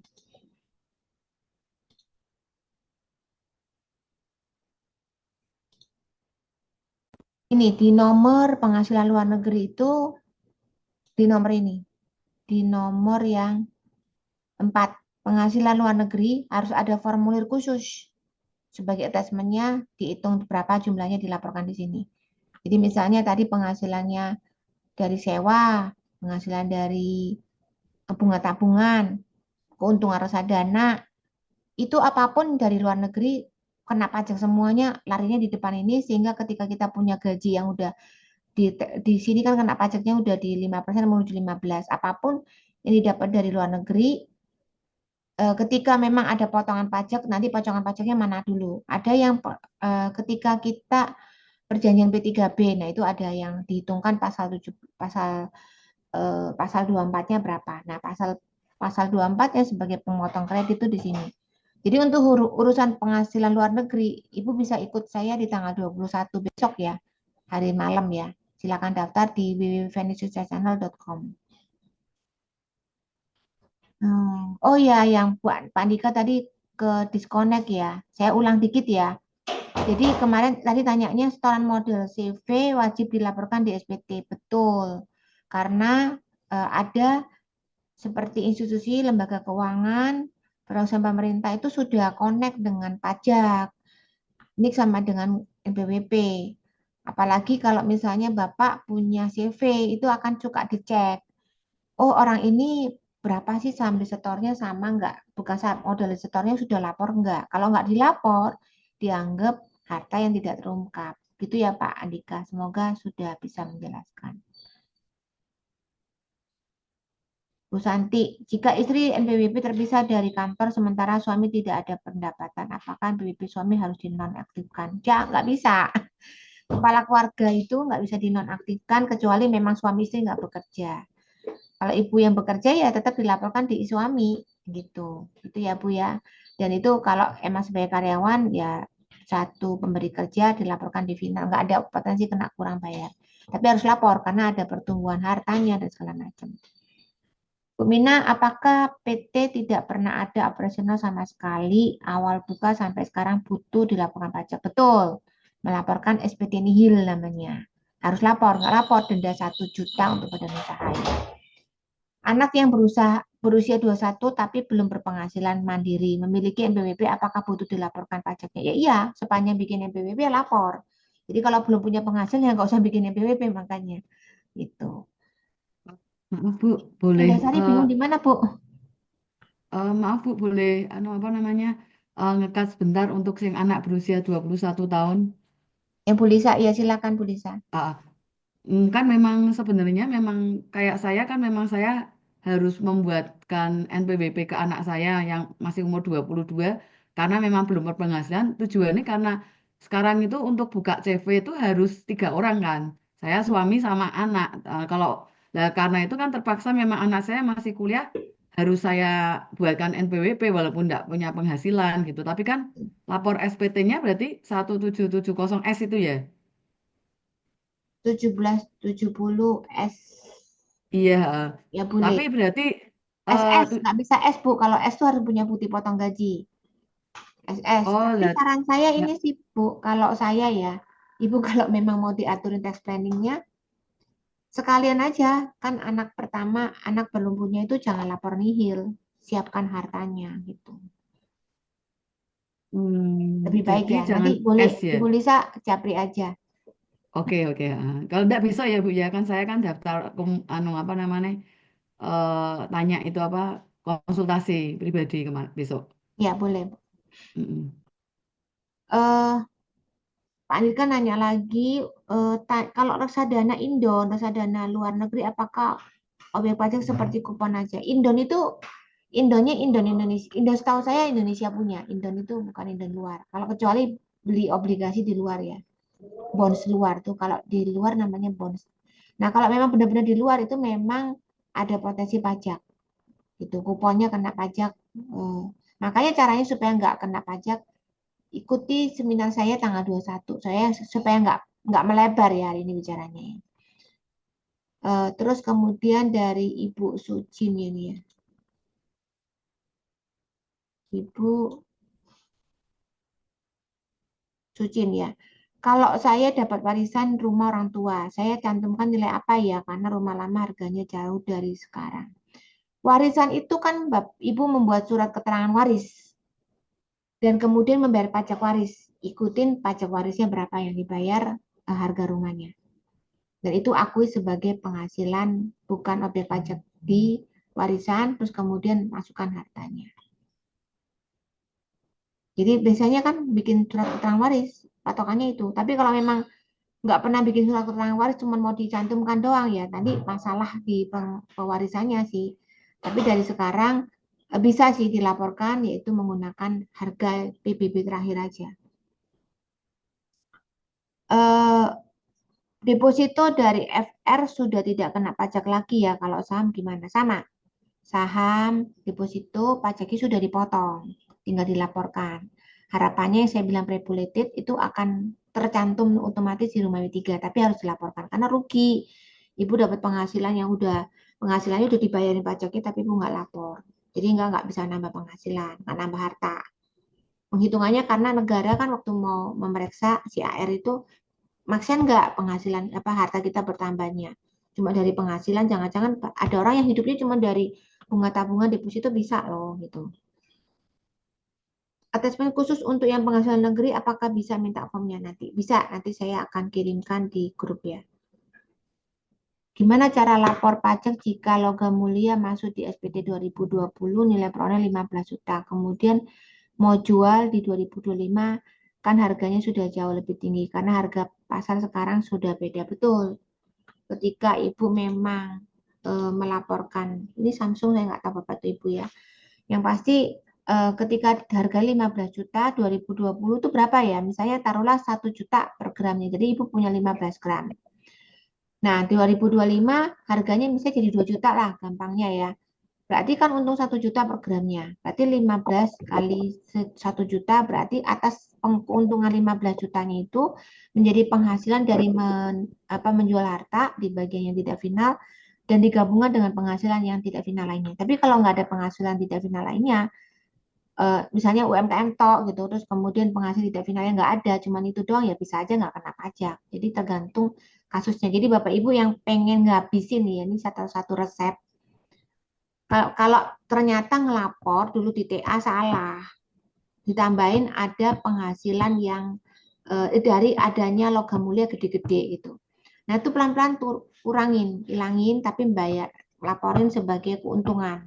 Jadi hitung aja dulu belinya berapa, harganya sekarang berapa, terus keuntungannya itu berapa, masukin penghasilan bukan objek pajak.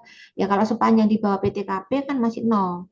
Jadi Bapak Ibu kalau memang nggak punya penghasilan yang tidak final apapun, cuman UMKM tok gitu ya, bisa sih itu dimanfaatkan dihabisin. Kalau saya biasanya caranya memang kenyataannya nggak ada gitu loh.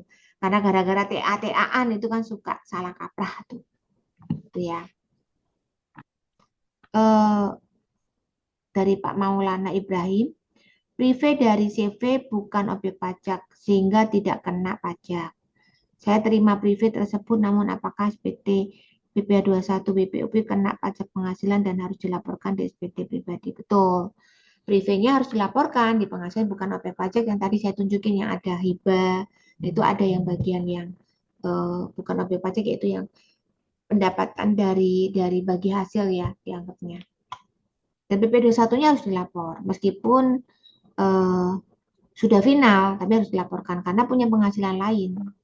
Karena kita sejak punya NPWP itu wajib lapor. Jadi apapun kita punyai, kita dapatkan, kita lapor. Dari Pak Andri, izin pertama jika alamat KTP dan NPWP beda dan alamatnya usaha apakah boleh? Boleh. Boleh banget. Tapi biasanya ke depan tuh akan diminta bikin KU gitu ya. Bikin NPWP cabang. Dulu Bekasi tapi alamatnya Jakarta, apakah harus membuat NPWP sesuai dengan waktu yang lalu banyak sekali dilakukan yang namanya ekstensifikasi. Jadi orang-orang dari KPP itu mentisir sebagai masuk toko didatangi, kamu udah punya PPP belum gitu. Nah, atau kamu kan Jakarta nih, tapi padahal NPWP-mu Bekasi, disuruh bikin NPWP yang cabang tersebut. Ke depan sih harus kayak gitu sih memang akan dibikin di KU. Mau seperti itu juga boleh. Mau enggak ya saat ini masih belum sampai seperti itu sih. Gitu. Masih boleh gitu. Kalau SPT masa PP 21-nya terlewat nanti pelaporannya gimana? Maksudnya terlewat ya kebetulan Bu. Kalau terlewat ya. Bu Priscila, jika usaha keluarga dibagi 3 nama per pelaporannya, apakah bisa dasar pembagiannya surat perjanjian kerjasama atau pakai CV saja? Ya sih, kalau namanya usahanya bertiga, ya memang boleh sih pakai kerjasama, tapi berarti kan perpajakannya di satu orang. Jadi terus kemudian bagi hasil. Kalau misalnya pakai CV kan pasti lebih clear menurut saya ya. Tapi kalau misalnya masing-masing dipecah 3 tergantung usahanya apa dulu nih yang dibagi, bisa nggak dibagi 3. Kalau bisa dibagi 3 ya monggo. Ini Bu Priscila boleh buka suara mungkin. Usahanya bidang apa? Di bidang makanan, Bu, restoran. Makanan apa, Bu? Industri? Makanan Resto? dan minuman. Iya, resto. Oh, resto sih merek dagangnya satu. Pencatatannya gimana ya mecahnya? Bisa nggak? Kalau bisa dipecah tiga ya nggak apa-apa. Tapi kalau nggak bisa dipecah tiga, terutama kan kalau resto kan ada Gojek, ada GoFood, ada Shopee Food, ada mesin edisi. Ke rekening Mm-mm. siapa gitu? Kalau rekeningnya satu orang ya kasihan dianya. Tapi kalau misalnya memang kecil, kecil-kecil, nggak terlalu besar ya nggak apa-apa. Jadiin satu, kemudian bagi hasilnya bisa bebas pajak kok. Asal ada perjanjian bagi hasil. Oh, oke. Kalau besar, sebaiknya CV aja berarti ya, Bu, Iya, ya. heeh. Karena kan nanti labanya kenanya progresif. Kalau di CV kan nggak progresif. Dua Iya, tarif, Bu. 22 atau 11. Ini sampai masih lanjut Tapi, berapa orang? Masih 6 orang lagi ya. Nah, ini Bu Sucin, harga NJP dari BPP kita ketika alih nama bisa, ya betul ketika alih nama. Pak Rudi menanyakan keterangan waris harus detail per aset maupun diwariskan harus dinotariskan. Betul. Keterangan waris itu ada dua, ada keterangan waris, ada penunjukan waris. Jadi biasanya keterangan waris sifatnya nggak detail, barangnya nggak disebut, cuman pembagiannya seperti apa. Tapi kalau SPW silakan minta sama si notaris buat yang lebih detail bisa. Jadi ada SKW, ada SPW. Nah ini nanti kapan-kapan ikutin seminar saya tentang pewarisan ya. Saya akan bahas pembagian waris yang benar supaya nanti nggak sengketa satu sama lain. Itu juga Pak Rudi boleh tuh. Kalau saya pas lagi ada seminarnya saya undang ya. Mungkin bulan Mei ya, karena bulan April ini saya mungkin libur dulu untuk UMKM-nya. Saya akan bahas ke apa namanya penghasilan luar negeri tetap, tapi di bulan Mei mungkin saya akan arikan ke pewarisan gitu ya. Bapak boleh ikut. Terus untuk sewa apartemen via agen Travelio, pajak sewanya gimana? Nah itu bisa pakai UMKM dulu, tapi kalau udah nggak bisa UMKM, ya memang paling murah sewa. Ya tetap dari nilai bersihnya aja, karena kan Travelio juga motong biaya-biaya lumayan ya. Nilai bersihnya, dan dia juga mengeluarkan PPN. Kalau kita nggak ngelapor, ketahuan juga. Jadi Bu Priscilla silakan melaporkan dengan benar. Bu Vivi, kalau beli LM masih nyicil di bank, apakah perlu dilaporkan? Sangat perlu, Bu. Itu. Nah, untuk Ibu Oka, jika menggunakan jasa vendor di luar negeri, perhitungan pajaknya apakah kena PPh 26? Betul. Tergantung P3B perjanjiannya negara mana. Karena ada tax treaty-nya. Apakah PPN eh, apakah PPN JLN? Oh, jasa luar negerinya tidak kena pajak. Nah, PPN jasa luar negeri tergantung jenis usahanya apa ya, Bu. Ini harus jelas spesifik soalnya. Nanti ada jasa yang kena pajak atau enggak tuh beda-beda. Jasa ekspor ya, seharusnya sih ekspor enggak sih ya. Jasa ekspor ya, jasa ekspor itu memang ada beberapa yang memang PPN-nya dibebaskan. Bukan nggak kena ya, kena tapi dibebaskan. Jadi harus tetap buat waktu pajak, Bu, gitu ya. Yang namanya dibebaskan harus buat waktu pajak, jangan sampai kita nggak buat. Nanti disalahkan juga, gara-gara nggak buat waktu pajak kena denda pajak lagi. Seperti pajak, seperti GST atau dianggap PPN. GST itu apa ya? GST itu apa? GST itu pajak di luar negeri ya. Ini dengan Ibu Oka. Oke, ini masih, aduh belum habis-habis. Aku stop sampai sini dulu ya. Saya lanjutkan sedikit. Karena udah jam 9 nih. Cepet banget ya jamnya. Oke, saya cuman yang ngomongin masalah UMKM tuh kalau sudah nggak final gimana ya? Mesti pakai pencatatan atau pembukuan. Yang pasti tadi saya sudah jelaskan kalau udah pasti kalau pekerjaan bebas itu boleh milih pembukuan atau pencatatan. Kemudian ketika gunakan pencatatan, kita bisa menggunakan norma perhitungan yang mana tarifnya nanti ada di tarif pasal 17. Kecuali dokter, itu nggak bisa milih. Kalau dia pakai pembukuan ya boleh, tapi paling rugi kalau pembukuan karena dihitung secara total 100% dari penghasilannya. Kalau dokter ya masih mending pakai yang normal. Dan ini dari PR17-nya aturannya bahwa memang harus ketika kita sudah menggunakan MPPN itu teman-teman Bapak Ibu semua harus buka di DJP-nya tadi yang di Kortesnya untuk mengaktifkan NPPN-nya. Kalau enggak nanti kita melanggar artinya karena harus memberitahukan 3 bulan pertama. Jadi kalau yang 2025 bakal pakai MPPN, silakan mengajukan MPPN-nya. Nah, biasanya ngisi di bagian mana? Di bagian yang Romawi 1, di situ ada pemilihan pencatatan, kemudian di situ pekerjaan bebas, berapa omsetnya, nah ini tarifnya. Nah, tarifnya itu lihat dari mana? Lihat dari PR17. Nah, ini kalau saya lihat dari pedagang eceran makanan minuman itu 30%. Kalau di Jakarta, kalau di ibu kota provinsi lain 25, kalau di kota kecil 20%. Demikian seterusnya banyak macam-macam, ada supermarket, ada apa. Tinggal lihat di PR17 ya. Nanti kalau Bapak Ibu pas lagi mengambil materi saya, akan saya bagikan ya, itu ada di folder itu ada PR17 ini silakan cari sendiri. Nah, kemudian kalau misalnya pakai pembukuan, karena lebih dari 4,8 harus pembukuan atau badan usaha juga harus pembukuan. Karena pada dasarnya adalah penghitungan dari keuntungan bersihnya. Kalau nama perhitungan itu perhitungannya dipaksa ya, dipatok oleh negara. Nah, kalau pembukuan jangan lupa ya diisi, diklik bagian pembukuannya. Terus kemudian di situ yang pasti kita udah pakai laporan keuangan, yang mana kita harus bisa mengerti tax planning, mana yang deductible expense, mana yang tidak non deductible, artinya nggak bisa mengurangi biayanya, nggak bisa diakui mengurangi pajak, atau yang mengandung potensi pajak yaitu tax income atau non tax income-nya kita harus tahu. Jadi pekerjaan bebas itu tadi itu harus menggunakan kalau menggunakan pembukuan boleh gitu ya, bisa aja karena memang ada dokter juga yang penghasilan dari 4,8 M jadi harus pembukuan. Jadi kalau memang mau jangan digabung ya antara suami istri supaya nggak kena 4,8 M. Nah, untuk menggunakan pembukuan itu memang di sini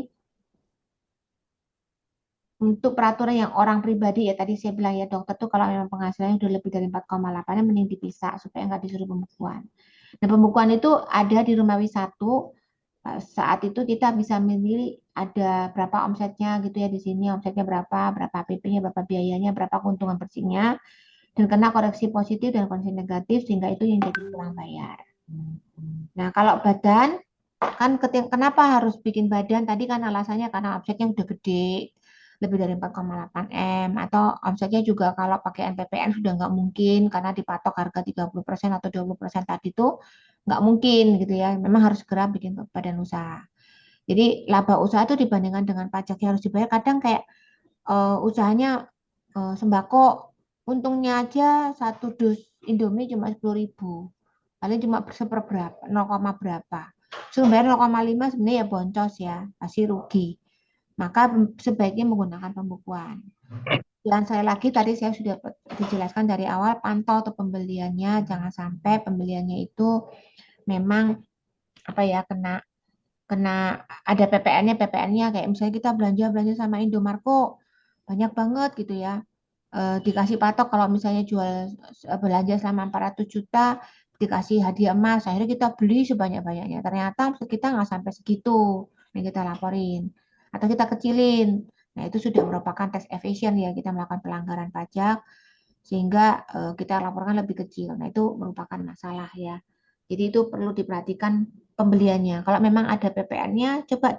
dikontrol dihitung gitu ya jangan sampai kita laporin pembeliannya karena kemarin juga ada yang konsul sama saya dia cuma jual ATK di ATK di depannya sekolahan gitu ya pasti omsetnya nggak besar-besar amat kecil-kecil gitu ya orang belanja anak-anak sekolah tapi dia laporinnya ya dikecilin gitu dikecilin nah yang nggak lapor apa adanya akhirnya ketahuan lah dia itu belanja sama supplier selalu pakai PPN jadi disuruh pembetulan karena memang lebih kecil gitu ya jadi pencatatan pasti lebih mudah ya. Kalau Bapak Ibu nanti potensinya kenapa saya harus pakai pencatatan dihitung itu nggak worth it nih dengan pembukuan bisa juga. Atau berhubungan dengan BUMN baiknya semua pakai badan gitu ya. Nah kalau udah badan usaha itu masih agak jelimet rumit kayak gini ya. Kita kadang ada sifatnya sebagai memotong, ada pisatnya sebagai dipotong. Nah, ini kalau udah yang ini pot-put nih, potong dan memungut gitu ya. Nah, kalau yang menyetor pasti atas penghasilannya ya pasal 25. Kalau yang ini memungut dan memotong. Dan bisa dipakai untuk mengkreditkan yang dipungut pihak lain. Seperti itu ya, sebenarnya itu aja sih. Nah, tadi balik lagi sama ya, pakai jurnal, pakai buku besar, neraca, laporan rugi laba, dikoreksi fiskal positif negatif, kemudian baru laba rugi secara fiskal. Nah, ini yang saya kasih tahu kenapa kok pakai badan. Karena tarifnya cuma dua macam, 22% atau 50% dari 22%. Sisanya profesional. Jadi tergantung omsetnya. Maka nggak ada tuh tarif sampai 30% atau 35%, bahkan dari laba bersih. Sedangkan di orang pribadi kan sampai 35. Maka saya nggak saran di pribadi. Dan sama ya kewajibannya seperti orang pribadi tadi, semakin kompleks ya, semakin banyak. Dan tentunya ketika kita mau di PKP, itu ya masalahnya tadi, ketika kita memang belanjanya banyak pakai PPN, ya udah kita bisa kreditkan pajak masukannya. Jadi kalau kita sudah pakai di PKP, kita harus setiap kali jualan berapapun, nggak bisa tuh kita jualan 1 miliar yang 500 nggak pakai PPN, 500 pakai PPN nggak bisa. Itu sudah pelanggaran pajak. Pasti ketahuan, nggak akan bisa lari kemana-mana. Jadi kalau kita ketika di PKP, semua penjualan harus semuanya kena pajak, tapi belanjanya boleh ada PPN, nggak boleh ada nggak ada PPN-nya. Yang pasti sekarang kewajibannya kita harus dikukuhkan bagi yang kita memang baru berdiri perusahaannya, dikasih kesempatan sampai akhir tahun nggak bikin PKP, kita omsetnya misalnya udah sampai 20 M, nggak apa-apa di awal berdiri. Tapi per Januari, sejak akhir tahun, Desember sudah mengajukan PKP, dan silakan dikukuhkan untuk memilihkan PPN karena omsetnya udah lebih dari 4,8 M. Jadi itu ya, karena gara-gara 4,8 wajib, kalau kurang nggak harus, boleh memilih, boleh nggak. Nah, ini contohnya kalau misalnya kenapa dia bisa kreditkan tuh belanjanya karena ada PPN-nya. Jadi mengurangi sebenarnya PPN itu kan hanya mengurangi kenapa kita di PKP ya supaya PPN kita misalnya contohnya apotik. Apotik itu belanjanya kan pasti sama PBF dikasih PPN. Hampir seluruh belanjanya pakai PBF, semuanya pakai PPN. Otomatis ya kita harus kreditkan. Nah, untuk yang beberapa usaha memang dibebaskan seperti jasa pendidikan, jasa kesehatan, klinik itu semua nggak kena. Tapi untuk sembako akan kena tapi dibebaskan seperti beras, gula lokal, itu akan telur gitu ya dibebaskan dari PPN. Nah, yang pasti kita lakukan yang namanya tax saving ya. Tax saving itu prinsipnya kita itu menggunakan yang tax planning. Nah, ini akan saya bahas lebih jelas lagi di hari Jumat pagi kalau Bapak Ibu ingat ya. Nah, ini yang saya hanya reminder, hibah cuma antara orang tua dan anak, nggak bisa antara saudara, nggak bisa antara nenek dan cucu. Kemudian yang lain PTKP silakan maksimalkan kalau suami istri, PTKP-nya jangan cuma 54 cuma 586372 tapi bikin yang sampai dengan PTKP-nya si suami dan istri digabungkan jadi totalnya segini. Ya kalau penghasilan suami istri ya. Yang bukan objek pajak itu paling penting ya. Nanti akan saya bahas tuh di hari Jumat tentang dividen luar negeri, dividen dalam negeri itu bisa ada potensi bebas pajak. Dan lapornya di bagian ini tadi ya yang saya jelaskan tuh. Hibah lapor di sini, dapat warisan juga di sini. Yang tadi itu dapat dari CV privé masuk di sini, dari klaim asuransi masuk di sini. Kalau punya program anaknya dapat beasiswa juga masukin di sini. Penghasil tidak bukan objek pajak lainnya macam-macam. Kalau dapat penghasilan dari derivatif, keuntungannya lapor di sini. Penghasilan luar negeri yang mau dilaporkan di reinvestasi juga lapor di sini. Ada juga yang natura yang kemarin ya, sekarang natura sih nggak ada lagi. Karena itu cuma sampai 2022 yang kemarin ada peraturan 2023. Nah ini ya, lapor di situ. Nah ini ada PMK 168 bahwa dari klaim asuransi pun juga bebas. Nah untuk CV dan pajak ada dari lapor. Oh iya. Semua keuntungan tadi itu dari pengalian harta juga. yang kecil-kecil. Nanti lagi ditanyakan yang emas segala macam itu. Mas tempat itu yang bagus itu loh biar banyak toh. Bisa di mute dengan siapa nih? Itu juga itu tapi ada Iya. Oke. Oke ya, jadi yang bukan objek pajak juga banyak ya di pasal 41. Kemudian juga ada pupot juga yang pastikan kurangi potensi penghasilan yang Misalnya sewa tanah dan bangunan ya laporkan sebagai final. Kemudian tanah dan bangunan itu kalau misalnya kita nggak lapor jadi kena ke sewa tanah, bisa jadi kena pajak PP23. Bunga-bunga tabungan yang Bapak Ibu boleh investasi, tapi investasinya jangan yang B2B, yang investasi yang dikenain PP23 itu akan kena progresif. Tadi yang logam mulia tadi ditanyakan ya berpotensi keuntungannya. Demikian juga ketika bunga yang didapat dari yang potongnya BP23 itu akan potensi pajak Bapak Ibu besar. Jadi ya harus pinter-pinternya kita ya dalam menginvestasi harus benar. Jadi jasa konstruksi juga ketika kita nggak lapor di final kenanya PP23. Dan semua itu akan manipulated nantinya ya. Jadi makanya kita harus hindari beberapa hal yang memang punya potensi kena pajak tidak final. Nah ini ketika Bapak Ibu sudah punya PP 55 silakan mengunduh esket supaya ketika dipotong pihak lain jangan mau dipotong PPh 23. Dan yang pasti di sesi akhir ini adalah ketika Bapak Ibu melaporkan SPT tahunan hari ini misalnya masih mau lapor, coba dihitung nih bahwa harta Bapak Ibu itu bertambahnya di tahun ini dari mana? Dari penghasilan yang mana sama dengan yang dikonsumsikan menjadi biaya hidup dikurangi dengan tambahan savingnya. Jadi sebenarnya tinggal income dikurangin biaya hidup sama dengan yang bisa di saving, yang bisa ditambahkan di harta di tahun ini. Saya tahun lalu hartanya dilapor 100 juta. Tapi penghasilan tahun ini 50 juta. Dikurangi biaya hidup hari ini 36 juta misalnya. Berarti sisanya adalah 14 juta. Maka yang harta tahun ini dilapor adalah 100 ditambah 14 juta. Karena 50 dipotong 36 sama dengan 14. Jadi harta yang harus dilapor di tahun ini 114. Itu cara ngitungnya ya. Nah, kita pakai yang namanya tax planning yang benar, pelaksanaan pajaknya, pengorganisasian, dan controllingnya. Yang pasti kalau saya kata terakhir yang ingin saya sampaikan buat teman-teman, Bapak Ibu semua, seringkali semakin banyak uang, semakin banyak pengeluaran, tapi jangan sampai kita, kalau saya punya prinsip di sini saya selalu tulis ya, risk from free tax. Jadi Bapak Ibu manfaatkan yang bukan objek pajak itu yang paling saya sukai, manfaatkan pajak final supaya kita juga selalu kaya, bukan hanya kaya bohongan tapi kaya beneran gitu ya. Kita bisa lapor nggak takut uangnya dibawa kemana, nggak takut uangnya sudah dilapor semua. Gitu ya. Yang penting cerdas dalam keuangan dan cerdas dalam perpajakan. Ini Bapak Ibu boleh japri saya kalau ingin konsultasi, kalau misalnya saya beberapa hari ini masih agak repot, agak lama jawabnya, mohon maaf ya. Karena memang sudah deadline semua perpajakan dari klien-klien yang ingin dibantu oleh saya. Sekian, terima kasih. Oke, saya coba jawab tadi sampai di Bu Priscila ya. Tadi Bapak Ibu kalau ingin buka suara silakan langsung ya. Pendapatan dari YouTube dipotongnya Amerika bisa dapat pendapatan kita dilaporkan sebagai norma. Nggak bisa. Kalau YouTube nggak bisa ya, karena yang bayar kan perusahaan luar negeri, jadi tetap penghasilan luar negeri. Makanya untuk lapor dari itu ikuti yang besok hari Jumat tuh Bu, biar tahu cara lapornya gimana. Karena saya akan jelaskan lebih detail. Apa perlu mencatat penjualan pembelian saham di pasar modal? Apakah hanya dicatat di perubahan harta saja?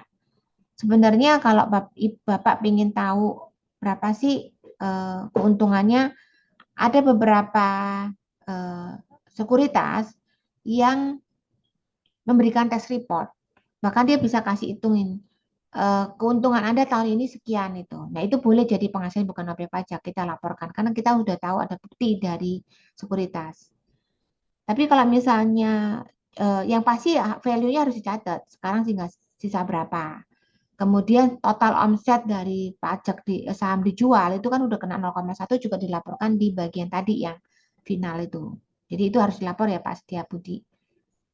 Saham yang dijual dan value daripada sisa per Desember untuk sahamnya. Menjelaskan ya Pak Setiabudi. Dari Bapak itu Pak Rama nih, Bu Rama atau Bapak nih. Kalau OP tinggal di luar negeri tapi punya aset di Indonesia, apakah harus lapor pajak tiap tahun? Enggak sih, kalau sepanjang enggak ada penghasilan dalam negeri enggak perlu, Bu. Enggak perlu ya Bu Rama. Jadi tetap tapi harus mengajukan subjek pajak luar negeri. Kemudian ini dari Pak Andri. Jika dibuatkan NPWP cabang sesuai alat usaha, lalu NPWP yang lama bagaimana? Loh, NPWP yang lama tetap lapor itu sebagai apa ya namanya utamanya ya.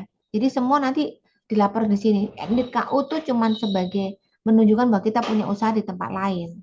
Kalau dulu bikin NPWP masing-masing, lapornya juga di masing-masing. Sekarang enggak, sekarang menjadi satu di Cortex. Jadi sebenarnya NIT KU itu antara butuh enggak butuh sih. Sebenarnya NIT KU tuh gara-garanya NPWP cabang tuh gara-gara setiap KPP itu minta porsinya dia untuk daerah dia, harusnya penghasilan di daerah dia gitu. Tapi sekarang ya kan rada ini sudah enggak seperti itu. Bu Sumi, jika usaha jelang bruto 4,8 M di WPOP, lalu mau dirubah jadi CV. Bagaimana cara perubahan perhitungan dan pelaporan pajaknya? Nah, ini saya juga ada sesi khusus sebenarnya ya. Itu bagaimana menginbrengkan. Jadi pastikan masih sisa stok kan? Pasti yang jadi utama itu sisa stok. Sisa stok, laporkan di SPT terakhir dan jadikan itu adalah harta yang akan diinbreng sebagai modal di CV-nya. Nah, itu nanti ada sesi khusus ya, karena saya akan bahas itu bersama dengan notaris. Ada seminar waris, tolong saya diundang. Siap, Pak Rudi, dengan senang hati. Oke, untuk perusahaan saya PKP, tapi kadang ada toko saya jual, nggak mau kasih NPWP, dan ada solusinya nggak? Tahun lalu saya bayar dengan denda karena hal ini. Sebenarnya kalau kepada end user, kemudian memang itu toko, kita harus menghitungkan di gunggung, Pak. Tetap penghasilannya harus kena PPN. Jadi jangan dibedakan untuk orang yang nggak punya NPWP dengan punya NPWP, terus akhirnya PPN-nya yang ini dikurangi gitu, nggak usah. Jadi tetap harus sama. Misalnya saya jual kepada orang yang punya NPWP dan di PKP ditambah PPN 11%. Tapi yang nggak punya NPWP terus Bapak nggak kasih 11%, nggak boleh, tetap sama. Ditambahkan, nah kita laporkan di gunggung namanya gitu. Jadi jangan sampai kita nggak laporkan. Ya dendanya mungkin karena itu bukan Pak Rudi. Karena ada yang nggak dilapor dari penghasilan yang Oh, ya gimana Pak Rudi? sebenarnya ya yang nggak kasih NPWP dan NIK juga tetap saya bayarkan PPN-nya, Bu. Jadi kemarin dendanya itu 1%, 1% dari omset ya, Bu ya. Yang untuk yang tidak kasih NIK dan NPWP itu. 1% dari omsetnya Bapak yang dilaporkan sekarang ini. Oh, bukan dari total omset, dari yang tidak ada NIK dan NPWP-nya, karena kayaknya dianggap faktur pajak cacat ya, kira-kira gitu ya, Bu. Bapak jualannya apa Pak? Toko bukan? Enggak, saya pabrik, Bu. Oh ya pabrik memang nggak bisa Pak. Hmm. Minimum minta KTP-nya sih. Agak mesti saklek Pak. Kalau memang kayak gitu mendingan ya dipisahkan aja usahanya untuk jualan yang non PKP. Gitu Pak. Supaya nggak ada Pisahkan maksudnya gimana, Bu? Pisahkan gimana? Misalkan ya bikin usaha baru yang khusus untuk non PKP. Gitu ya, agak Karena repot. kan kalau itu jadi masalah gara-gara pabrik kan tidak bisa membuat digunggung kecuali toko memang kan saya bilang kan dipakainya kepada end user. Tapi kalau untuk Ada. pabrik kan Yuk, Bapak pasti selamat terawih. pembelinya adalah supplier customer yang memang mau jual lagi kan. Iya, betul. Nanti. Jadi ya nggak bisa sih Pak, memang mesti dipaksa mekanik. Ya, oke, Bu. Iya.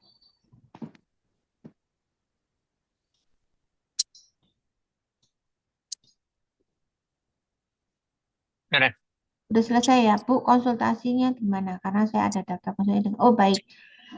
Pak Bu Sucin tolong langsung WA selain di grup itu nanti saya baca sih untuk yang ada di konsultasi itu tapi kadang saya agak lama untuk apa namanya lihat di daftar Google Form-nya itu.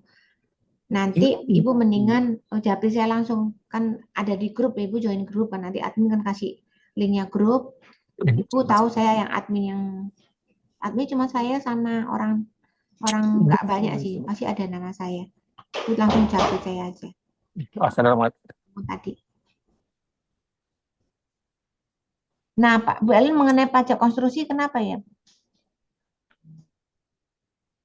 Bagaimana cara membedakan PP 51 dan 9? Sebentar, saya buka yang mana ya?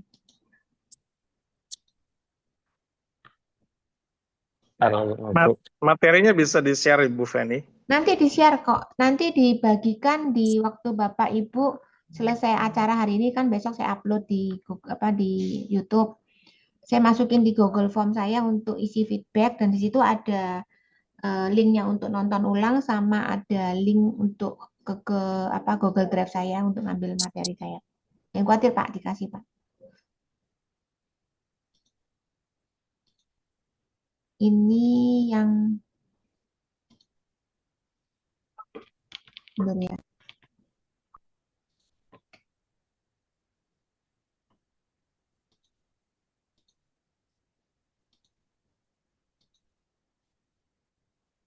Yang jasa konstruksi. Mana ya? Kita kelewatan.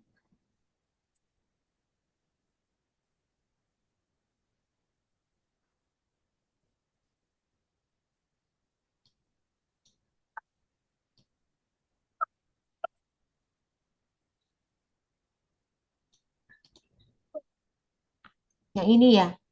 PP 51 maksudnya gimana?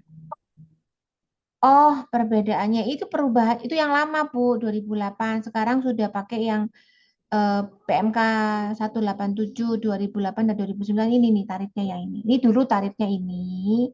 Sekarang udah tarifnya yang 1,75 dan segala macam. Itu sih nggak ada beda. Ya bedanya itu harga tarifnya aja yang beda. Oke ya. Saya lanjutkan ke chatnya tadi mana ya?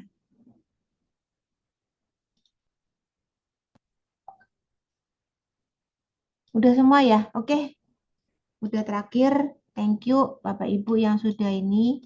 Kalau mau chat, saya kasih deh nomor handphone saya 1843 atau 0811. Tapi mohon sabar ya kalau saya kadang-kadang jawabnya lama. Lagi asik ngitungin angka orang nggak bisa buka WA. Atau lagi meeting kayak gini udah nggak bakalan lihat WA. Karena ada seminar saya bererot sih hari Jumat itu pagi ada, malam ada, Sabtu ada lagi. Bapak Ibu yang di Jakarta boleh tuh ikut seminar saya hari Sabtu. Itu tentang pajak dan waris. Itu free. Sambil makan siang lagi. Saya entertain. Oke, ada lagi yang mau ditanya? Kalau Jumat itu yang mana? Yang tax planning atau yang penghasilan luar negeri? Kalau penghasilan luar negeri itu yang www.fenisuccessional.com.